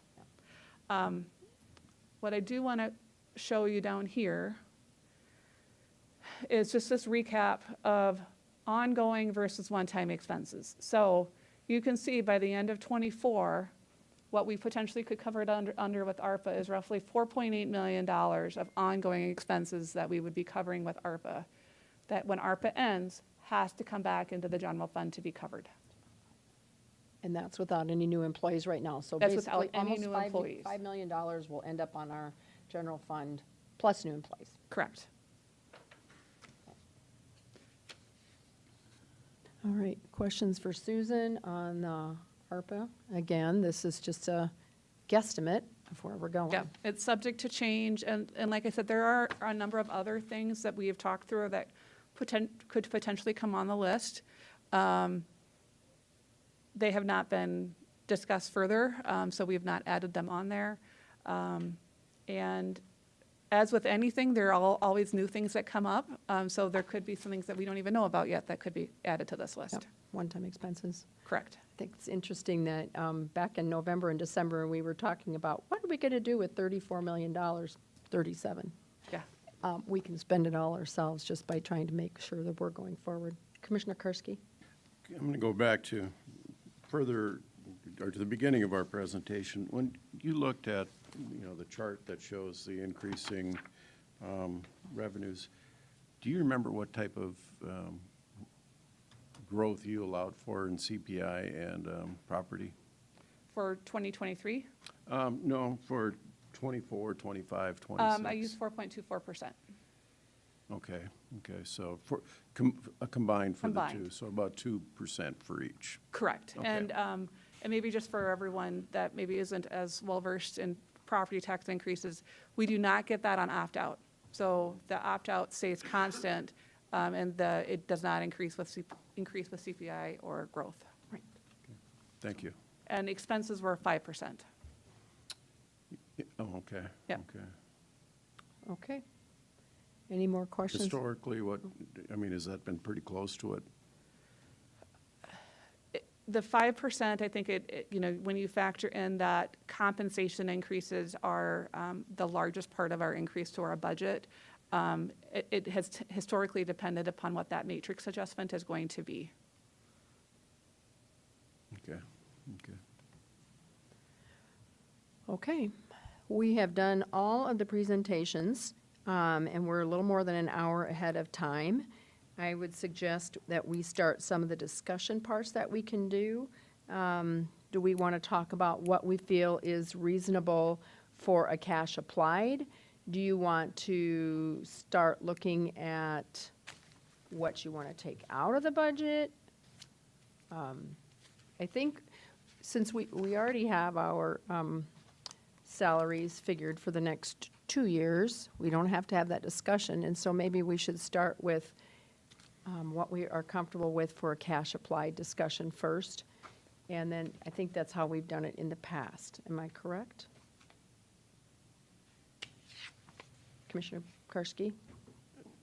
It's as good a place as any to start, I guess. I think we also should include in this discussion, what are we going to look at doing with the opt-out money to kind of smooth that curve out or that spike out. Victory, yeah. That'll be a discussion, I think, about using opt-out dollars, what year we start to add the opt-out dollars, and what year we, might not be this year, it might be next year that we start using some of the opt-out dollars. But do you want to start with the cash applied number, or do you want to start with the opt-out discussion? I mean, the ARPA money discussion. Commissioner Bender? Oh, I think I'm fine starting with the cash applied, because then, once we get there, then we have the target, we know what we think we should cut. Yeah. And could I start that with a question, Yes. Susan? So, and I think there might be a slide, but I can't remember where it is. Slide 2. Historically, what we've done for opt-out, it seems to me like 8% is closer to where we typically have requested. For the cash applied? Yeah. Yes, 8% is usually where we want to be for our cash applied. That essentially, with that 5% of appropriations plus the 3% turnover, really makes it so that we're not dipping into our into our cash reserves. Which slide is that, or which page do we know? It's going to be towards the back. Yeah, slide 27 is where you went through and gave us the estimated, with the budget as it sits right now, a 9% if we use all the ARPA money. Okay. Yeah, so the previous years is where we've landed with cash applied. So for 2021 actual, we ended up at a 7.8% cash applied. So essentially, we ended up our year at a neutral perspective. Okay. Well, I personally would be more comfortable if we try to shoot for 8% again this year, Definitely. using the ARPA money.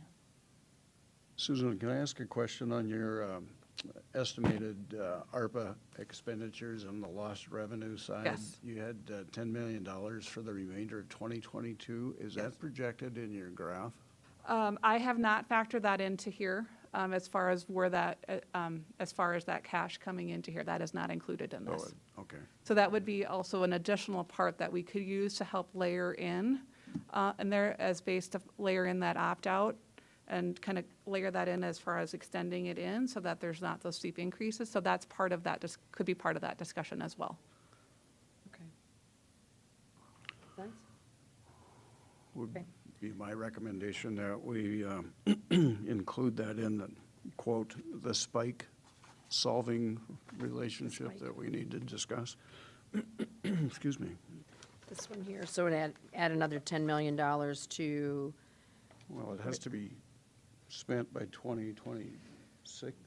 Well, 2024, but 24? Yeah. in this analysis, you definitely don't need to use the whole No. 10 million, right? You're only short $500,000, right? So you could either use some of the ARPA money, or you could look at either projecting some increases in revenue or reducing some other expenses. So what most counties in South Dakota, there were only 3 counties that received more than 10 million. So for the remainder of South Dakota, they're able to take their whole ARPA award as lost revenue.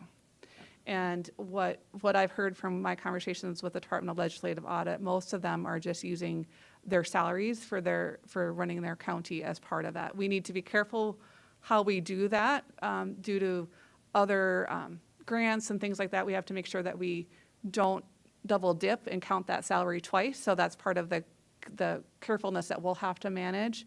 But that would be one area that we could just draw down $10 million of salary expenses as part of this and have those general county services be covered under ARPA. We have to do additional paperwork on that 10 million, correct? We do. With salaries, we wouldn't have to do competitive procurement, so there's some things that are different from using it from a salaries perspective versus like a procurement side. But we would have to document all of that and make sure that we're carving out things that are being fully covered. So like the UC2 salaries, we need to make sure that we don't bring any of those into that award because those are being covered under a separate line. Okay. All right, so if we start with 8%, that is someplace to start. Do you want to go back to my very short conversation about setting aside a dollar amount or a percentage for the elected officials, that we would have that discussion later this fall before we do the resolution? What's the number on that, do you know? I can Is tell you Carrie that still in here? Yeah, in the budget, we have already built in the 5% or the base pay for the position. And how much is the 5%, so we could just double it for 10? I Carrie, don't do you have know the- what that 10% is? And just to be clear, we're talking about 10% for the individuals, the elected individuals that are not going to be new to their position. So we're only talking about 10% for, what is that, 3 people? And that's not for the 2 newly elected officials. It'd actually be 4. I mean, there's 2 4, commissioners, but yeah. we don't usually count the commissioners because we just kind of, I mean, the commissioners are all the same when we make our raise and, Right. so. We it can would certainly basic- get that calculated and have that be available for Thursday, unless Carrie can do it quickly. Point of me asking, I guess, is it's a fairly small. Right. It's a Yeah, it's very small, small amount yeah. of money, and it's just to set it aside, and if we don't use all that money, it would just go back into the general fund. So, Just trying to be Just trying to clear and check manage something off the list. expectations. yeah. All righty. Some of those positions are probably going to raise a little more than 5% in order to keep them in the right spot in the salary level, those 3 positions. And some of them maybe aren't. I don't know. So that's why I suggested that.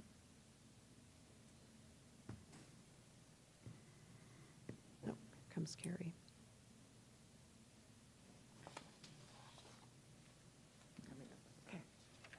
So are we looking to remove 500,000 right now? Is that the number that we're, the 532.86?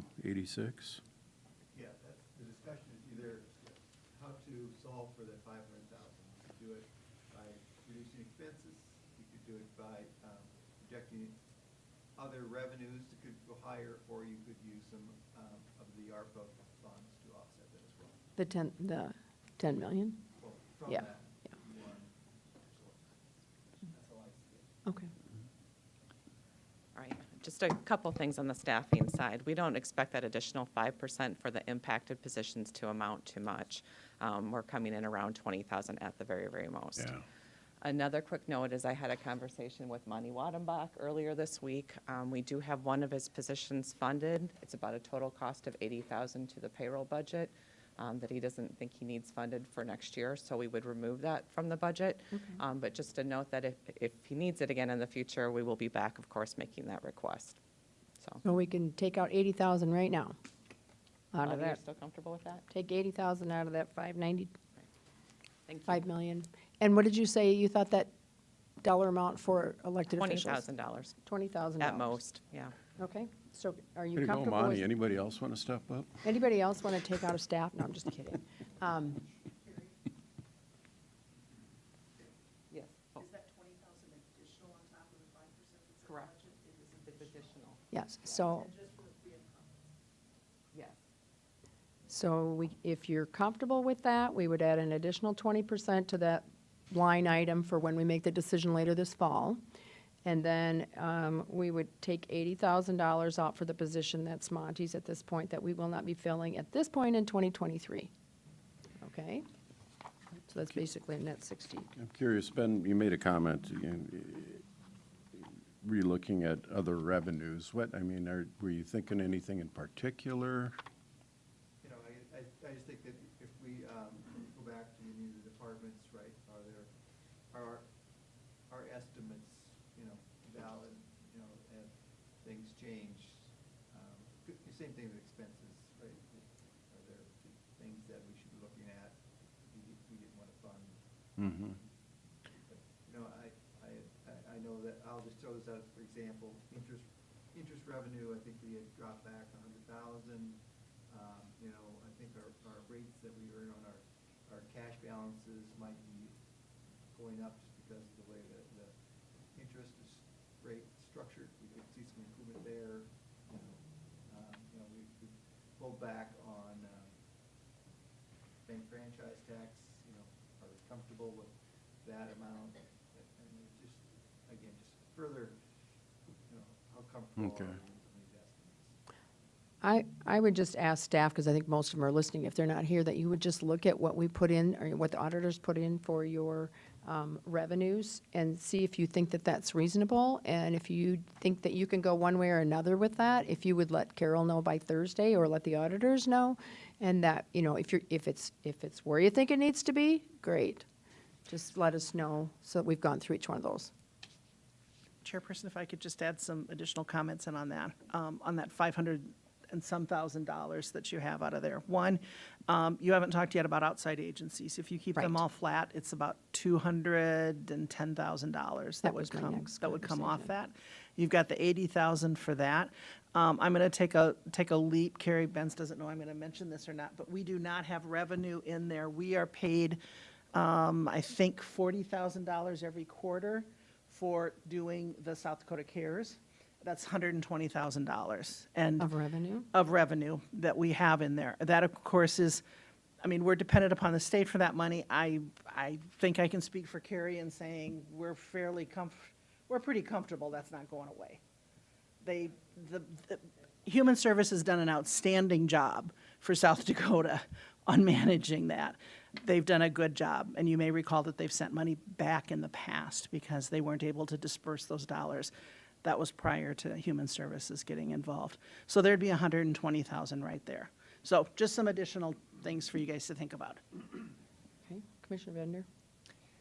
So I'm not sure exactly how this is going to flow into our conversation this morning, but I feel strongly that we should take the same look at the new position requests that we would take in any other year. Absolutely. Unless people want to volunteer to fire all these people in 3 years when we don't have funding for them. So, you know, regardless of whether we've made up this $500,000, I personally think we need to go through each position, and I'm not sure that we do that today, but. Right.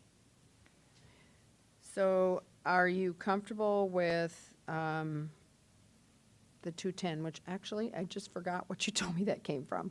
Oh, the outside agencies. We should look at outside agencies. If you're all right with going to that line next? Fine. I agree. We're going to look at in every single one of the requested employees. Let's see if to find my outside agencies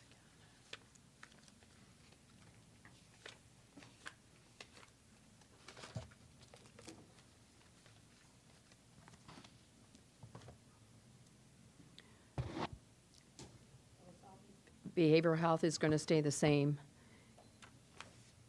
And animal control is going to stay the same. Wait, Southeast Behavioral Health has to move up. Yeah, excuse me. So in the requested, it's going to stay the same. The CCOG is going to stay the same. We're on page 3, Dean, but it's Of close to which the end one? of the Of which, packet. It's very close to the end of the packet. It's the budget request other, item 3 on the agenda. Preliminary budgets and others. And it's the third page in, or the second page in on that one. Got it. I think so. Yep, got it. So we're on the Fair Association. I would not be in favor of their 250, but I would be in favor of giving them a small increase because of the way this economy is going. To who? The fair. Fair Association, I was just going down the list. I mean, I'd throw out a global, no new increases to anybody. That would be my thought about this. I mean, we're spending quite a bit of money on the fair task force right now. I'm not in favor of providing them additional funding. And until they, to come out with a Well, we're done. recommendation, I agree. And, Okay. I mean, they had a great year this year. They, what, $700,000 in profit or whatever? That's a little high, but yeah, you're right, it was a good year. Okay? Yeah. You want to just look down the list? I mean, ambulances, they were at 165, 450. Are we comfortable with keeping them where they are? There's 3 of them, right? They're Jasper at the didn't bottom. make a There's request, 4. apparently. Yeah, Jasper doesn't request, so there's 3. They're right, currently getting, it's at the bottom of that page, Commissioner Karski. 4 of them, They're yeah, con- 3 that requested. Right. Okay. And we haven't been paying Jasper because they're in Minnesota. I guess, when it comes to the ambulance services, that'd be one I would consider a small increase to, from 165 to maybe 180. It's at, yeah, they're at 55, 110 each, each Yep. Agency. And they were Okay, asking them for to 60 each. 75,000 each, Right. more.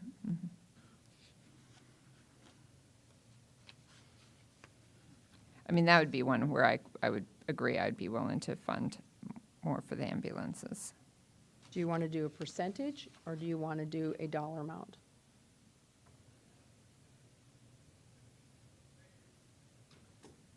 If you did a $5,000 increase per one, you would be a total of $880,450. That's where I'm at. I could live with that. Give them, what was it, 5,000 each? Yep. That's actually what I was thinking too. I was just going to figure out the percentage, but I don't need to. Are you comfortable with that, Dean, Gerald, of making them, do you want to make them an even 60,000 each? Right now, they're at 55, 150, so it wouldn't be exactly 5. I'm comfortable with that. I think we make the adjustments, frankly, at a larger magnitude than going through line by line, but the issue is if we adjust it,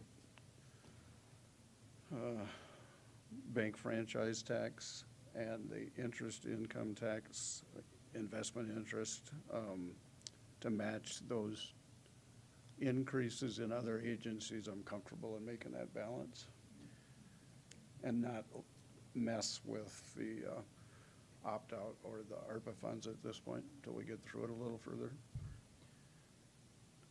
Just to be clear, I think, we probably still need to do some analysis Oh, yeah. on those other, whether it's those mentioned or human services, we make sure we're comfortable with those, right?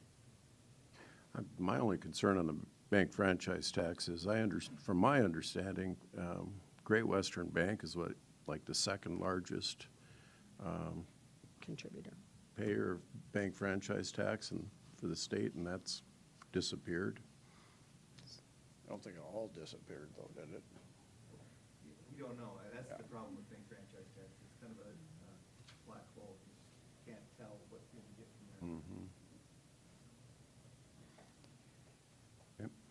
I'm not sure I followed what Commissioner think- Benega was saying, so I want to make sure I'm following. To raise the revenue for investment interest by a certain dollar amount and bank franchise tax by a certain dollar amount from what the deficits currently show as a decrease to cover the outside agency increases that you've mentioned, is to make it balance.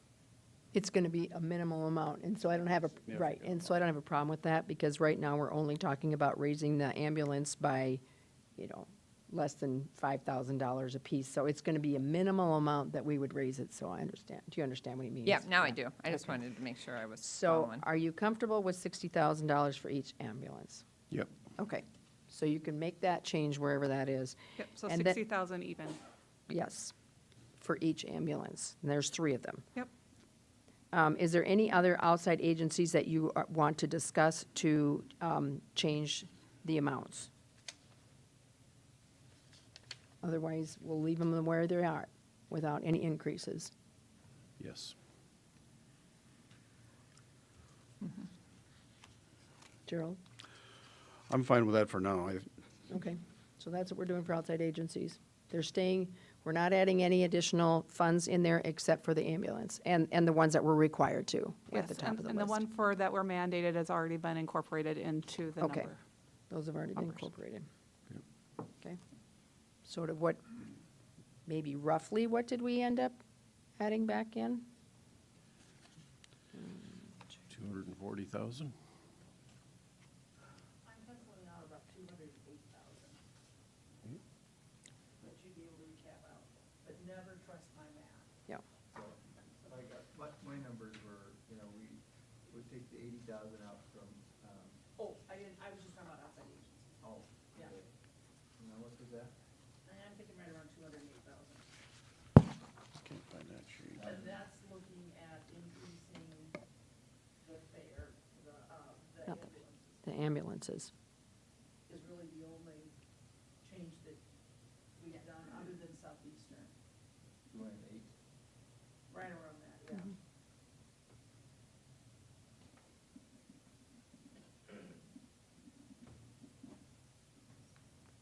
So what I heard us talk about was the adjustment for the IT position, taking out that cash, but adding 20,000 back in for elected officials, the placeholder. We could add 208,000 for the outside agency to reduce that by that, right? Yeah. That's like 268,000 of the 532. And if you add in that South Dakota Cares position, you've got 120. Which brings you 388. Right. And then.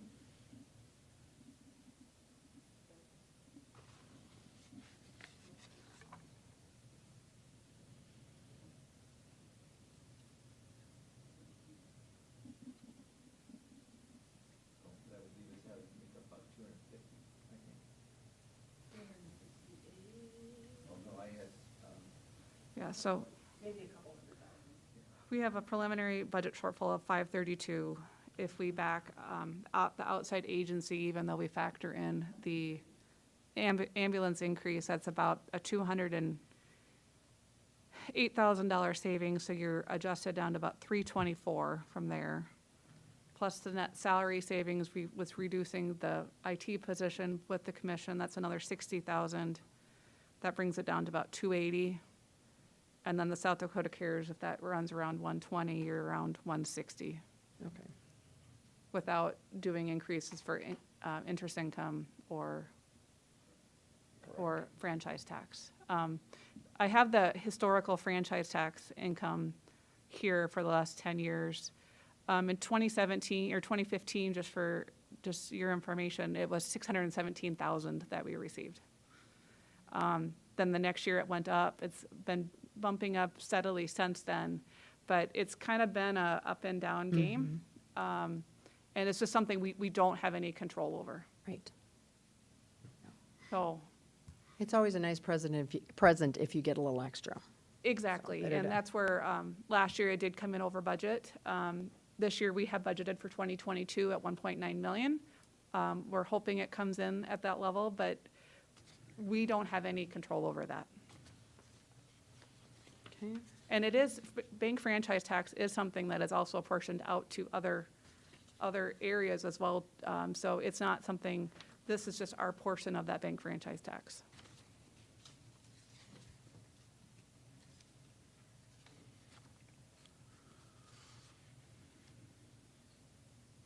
Good with where we are?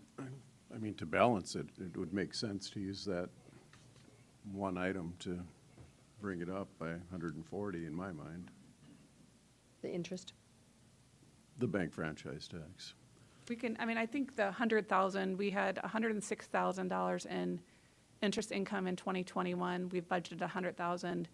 Interest rates are increasing, so I think it's reasonable to expect that to go up. I don't think it'll go up to probably 200,000, but I think there is some room to go up. Okay.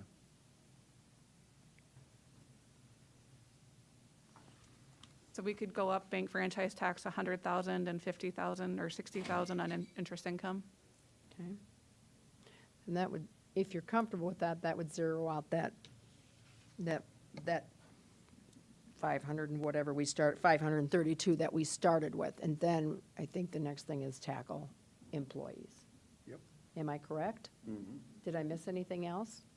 Well, as I'm listening to this, and I don't know, ever since I was on school board over a decade ago, I thought bank franchise tax was the biggest. It's just amazing that there's just no budgeting ability there. But it seems to me like every time you think things are going well and you then try to budget towards it, you get bit. But I don't really understand why we're worried about income when we know that we've got this cash cliff coming. And really, to me, it seems more like we should be paying attention to expenses and trying to manage this $500,000 by eliminating some of the proposed expenses, ongoing expenses that we're currently which otherwise would be paid with one-time funds. So I don't have a particular reason for doing it. I mean, for being opposed to raising the income, but I don't know that that solves the issue that I'm worried about. Well, I agree, it doesn't solve the interest, or the whole picture, if you will, but I haven't heard of anybody that disagrees that the interest income's not gonna go up, and I had not talked to a banker that said they had a bad year. So, I don't have a problem with making small adjustments to that. So, I think the bigger issue is obviously the staffing-related concerns. Right. I'm just trying to I'm okay work with through it that. methodically, that if we get rid of that, then we can put that aside, and then we can focus on the things that really make an impact going forward. And by Supposedly going we're- forward 2 years from now, Yeah. you're concerned. Yeah, supposedly we're at 8%, supposedly.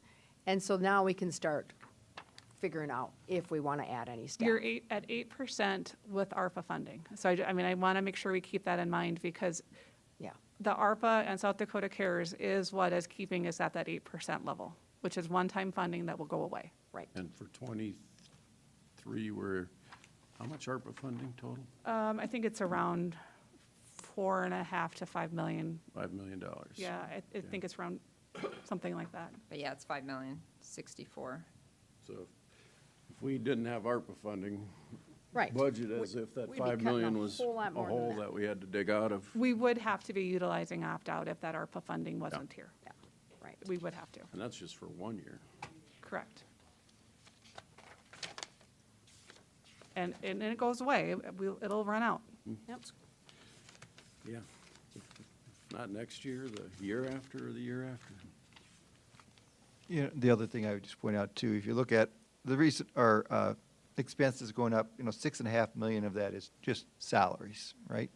And then we had a reduction in other expenses of $1.2 million, right? So it's gonna be hard to find that other savings, right? We've already reduced just non-salary expenses by 1.2 million versus last year. So our, our real struggle is that our expenses are going up because of salaries.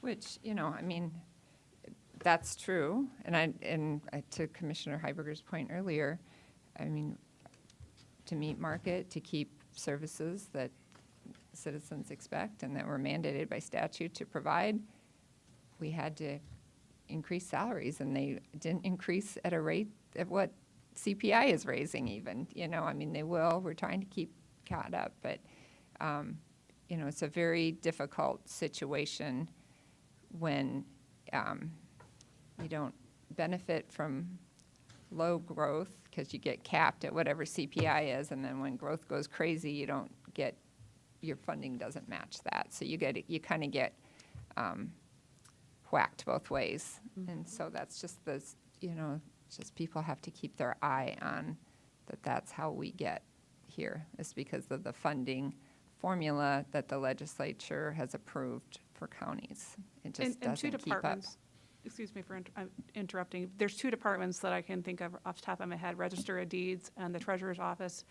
Almost all of their fees are set by statute. So their costs are continuing to increase to perform those services, but their revenue does not increase in proportion to that. And that's also part of our challenge.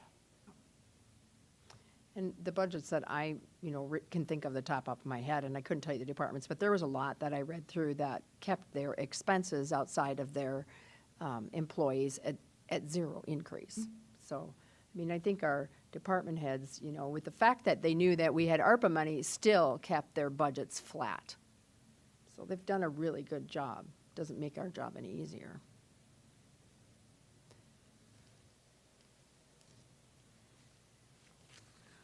I think our discussion that we have to have going forward is employees. And so I'm only planning on us being here. We have to have public comment, which that is about another 5 minutes, because I think we just have one person for public comment. Am I right? I think. Yes, we have one. So that's at least 5 minutes, and we need to be out of here by about 1:45, just so people can get to appointments that they have. That puts us back to giving us about 20 minutes to discuss what we want to discuss. So I'm wondering if we even want to dive into employees at this point, or if we want to wait until Thursday. That's going to be Thursday's discussion. And if that's what we're going to do, then we need to figure out if there's any departments that you want to talk to on Thursday. I will tell you that I know the JDC would like to attend a conference in Pierre on Thursday and would love to not have to be here. So if JDC is somebody you want to talk to, I would suggest you talk to him today, so that he can actually go to his conference on Thursday. If you don't need to talk to anybody about their budgets or their requests, then I would say we could maybe finish up today and reconvene on Thursday, and it will be an employee discussion, because I just don't think we can dive into that when we've only got maybe 20 or 25 minutes left of this time period. Is there anything else you want to dive into in the next 20 to 25 minutes? So, I'd be happy to hear from JDC today. And then I think one of the things that we should all think about before we start talking about positions is that there are two departments, the auditor's office and, I guess it's just the auditor, and the Register of Deeds office, who have asked for new positions, and there'll be new leadership in those offices, and whether we want to fund new positions or if we want to wait until new leaders come in. So that's the other thing that at least I'm thinking about. Yeah, that had crossed my mind too. Any other thoughts? Or we could just, is there any other departments that you're going to want to talk to you on Thursday so that they're at least prepared? And we're going to hear from you, Jamie.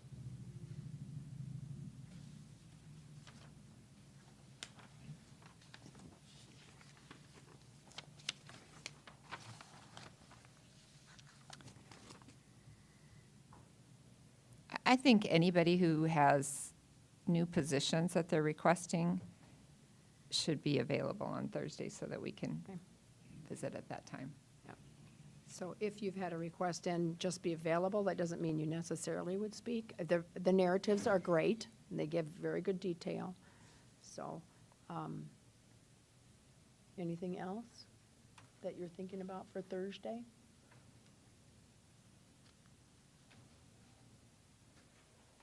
I'm not seeing anybody move.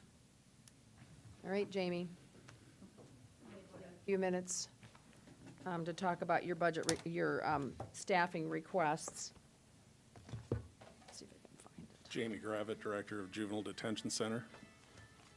Maybe give me just 2 minutes so I can figure out where that sheet is at. It's under Carrie's presentation.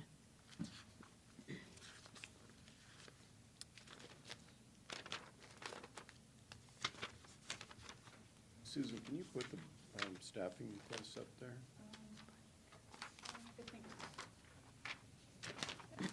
In the Human Resources presentation. Okay, I got mine. Yep, it's under Human Resources and about the, Right there.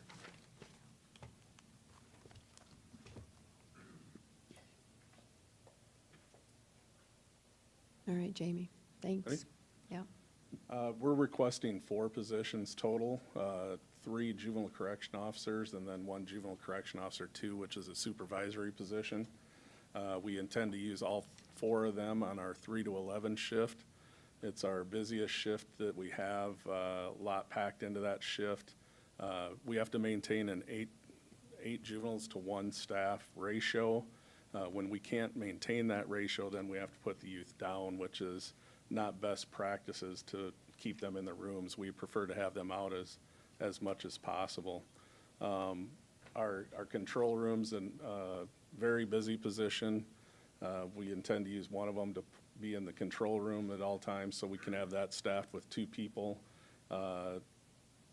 Whenever we have someone call in, we don't have the part-time staff that we used to. We feel full-time staff will be more dependable and reliable. We were staffing usually at about 18 part-time staff. Right now, we have 8, and we're having a hard time filling those positions. You know, that's the main reason we're asking for these positions. What type of reduction in your budget would you have if you reduced those part-time staff? We would reduce our part-time budget by probably one of those positions. The equivalent of 1? Okay. okay.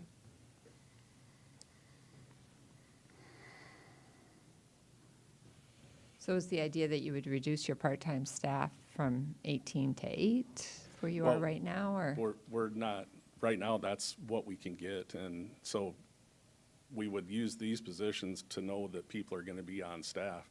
Right now, if we have someone call in sick, we don't have those part-timers available to pull in because we're using them to support our staff throughout other days of the week, and we're limited on the hours we can use our part-time staff per week. I'm just trying to figure out how many part-time staff, you know, if you're gonna, I'm just trying to figure out how many part-time staff equal 1 full-time employee. What are you suggesting you would reduce? We budget per hour, basically, instead of per person. So we would be able to reduce probably 40 hours a week in part-time staff. Okay. Which a part-time person works how many hours a week? We're limited to 24 hours a week per part-time staff. Okay. Okay. So basically, that would eliminate the eight part-time ones that you're already not able to fill, part-time staff. You can't fill them anyway. Right. We're utilizing our part-time staff to the max right now at the 8 that we have, and we could use more. We're moving staff around to cover shifts, full-time staff, giving them different days off, and overtime has been overutilized as well.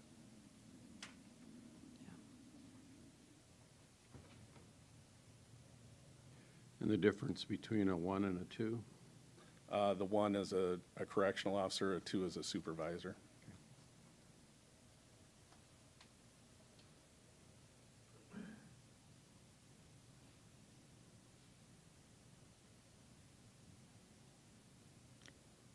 Maybe I missed it, but can you just explain why you need the supervisor position to address the problems you just mentioned? The evening shift is, like I said, a very busy shift. One of the responsibilities of a supervisor is passing meds. Sometimes that can take up to 2 hours in the evening. And passing meds, it's good to have at least 2 supervisors on a shift on the evening shift. Right now, there's days where there's only 1, and this would help cover to where we have 2 supervisors on that shift throughout the week.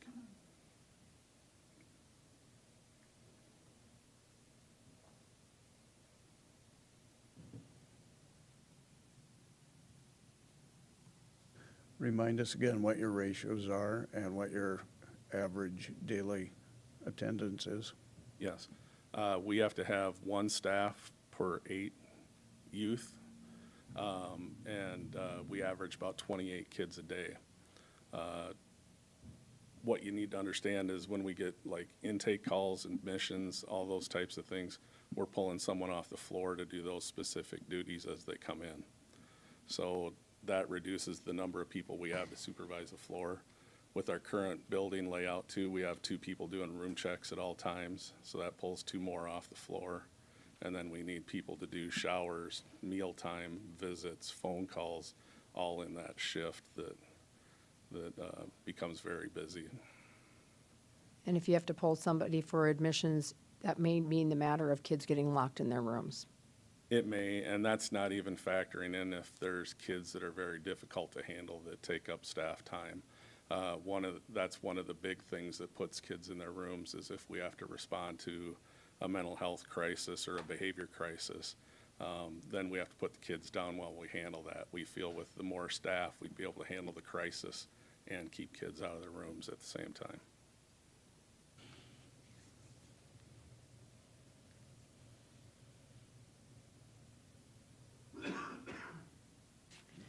Jamie, if we had a question on Thursday, could we at least email you or call you, leave you a message, and you could just get back to Carol or Tyler or somebody if we had a question specifically? Most definitely.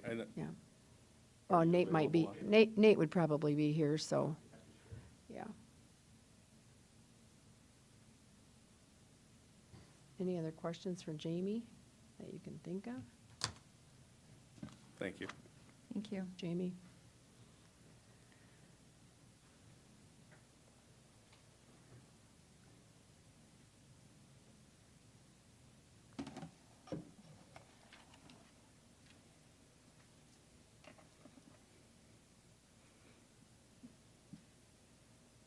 Did you have comment, Carol?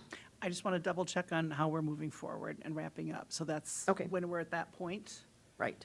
I think we're at that point. So, outside agents, I don't think there's any requests for any outside agencies on Thursday. Department heads are just on notice if they have a staff request in that we could talk about. We're not going to even talk about vehicle requests until after we have made that staffing decisions. So we could just quick go through the schedule going forward. I think on Thursday, we're just basically going to be focusing on employees, and anything else we might need to wrap up at that point. We may be done on Thursday, and then Thursday we're 1 to 4. And are we in this room? You're in this room, and you have completely taken care of all of my notes, Oh, Cindy, going, okay. Commission Chairman. Okay. Going all the way down. You've hit on everything. Commissioner Karski will be on Zoom Okay. that day. And I was going to ask about Friday. You want me to leave it scheduled, and Just we'll leave it scheduled because we just Okay.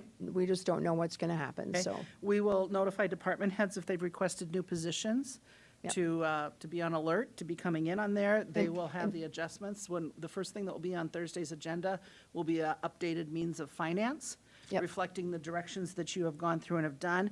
Did you want anybody to come in to talk about fees at all, or just? No, I think that's a conversation that's going to happen in the future. I don't think, it's not going to make a huge impact on our budget right now anyway, and we can work on that after, July, August, and September. We can be looking at fees in October. I just think it's directive for them to look at their fees and see if there's anything that's reasonable to Okay. change. I think that gives us direction to fine tune the agenda. Yep, and I would say to department heads too, if you're busy, you don't have to be here. If we know that we want to talk to you about it, we can have somebody quick call you, or if you're online, we'll just say, get over here. So with that, and your important dates are down there just for our viewing audience or whatever. July 26th is the adoption of the provisional budget.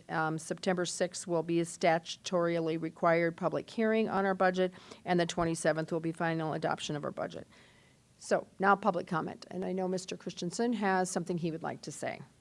And you get a total of 5 minutes, and I'm timing you. Thank you, Commissioners. Thank you very much for having me here.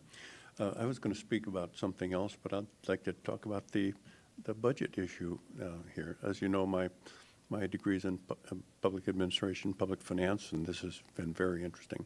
I'd like to amplify a couple of things that Commissioner Bender said. One is the idea of using one-time money for ongoing expenses. It's a recipe for disaster, and I'm glad you recognize that, because I worked in Prince William County after the 1990 recession, and when we received in later years, large amounts of delinquent taxes, they made a policy of not using that for that, and they received an NACO award for that policy in that time because it is so important. Second one is the cap. You have a cap that the legislature, in their lack of infinite wisdom, put of 3% on your growth. And I'm sure at the time there was probably only 2 or 3 or 4% inflation, and they couldn't conceive of a different future. And now you have a different future. With your salary and the cost you have for goods and services going to go up 5 or 6, 7, 8%. A 3% cap is not just arbitrary and capricious, which it was, but it's also totally unworkable. And I think you'll have to work through your organization to get that changed, because that's just going to, for the next probably 2 or 3 years, that is absolutely and totally unworkable. And what's interesting is this is the same legislature that is incensed by mandates from the federal government. Things should be done locally. And then when it comes to local government in South Dakota, they speak out of the other side of their mouth. So that's an irritant to me. The other thing was earlier there were concern about property tax increases. And I'd like to say my experience there is you need to be predictable. Most people have their property taxes as part of an escrow, and the escrow companies have a computer trending program. Transamerica, the biggest one, has a computer trending program. If your taxes go up $10 a year, they project $10 for the next year so they have enough money. If the taxes go up $20, they're short 10. They not only have to increase at 10, but they have to collect the 10 that they didn't collect, and it goes up twice as much. In Prince William County, where I was at, they did the opposite. For 1 year, they cut the tax rate from $1.39, which would be 139 mills here, to $1.30, and cut people's taxes like $50 a month.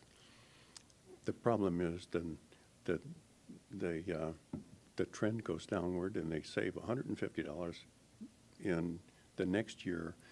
But when it went back up, they sometimes got $500 or $600 increases after a $50 decrease, because then they're short.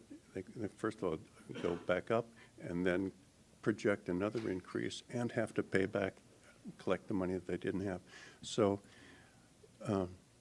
erratic changes in property taxes can be amplified a lot in escrows, because if they're trending, it takes them a few years to get back on the trend. So with those 3 things, I think you're doing a wonderful job here, and good luck. Thanks, Thank John. you. Is there anybody else that has public comment today? Okay. Look for a motion to adjourn. So moved. Motion Second. and a second. All those in favor say aye. Aye. Those Aye. opposed, same sign. Motion passes unanimously. I would tell you, commissioners, that you need to put your desk materials in an envelope from Carol, because they will be moving them, I guess,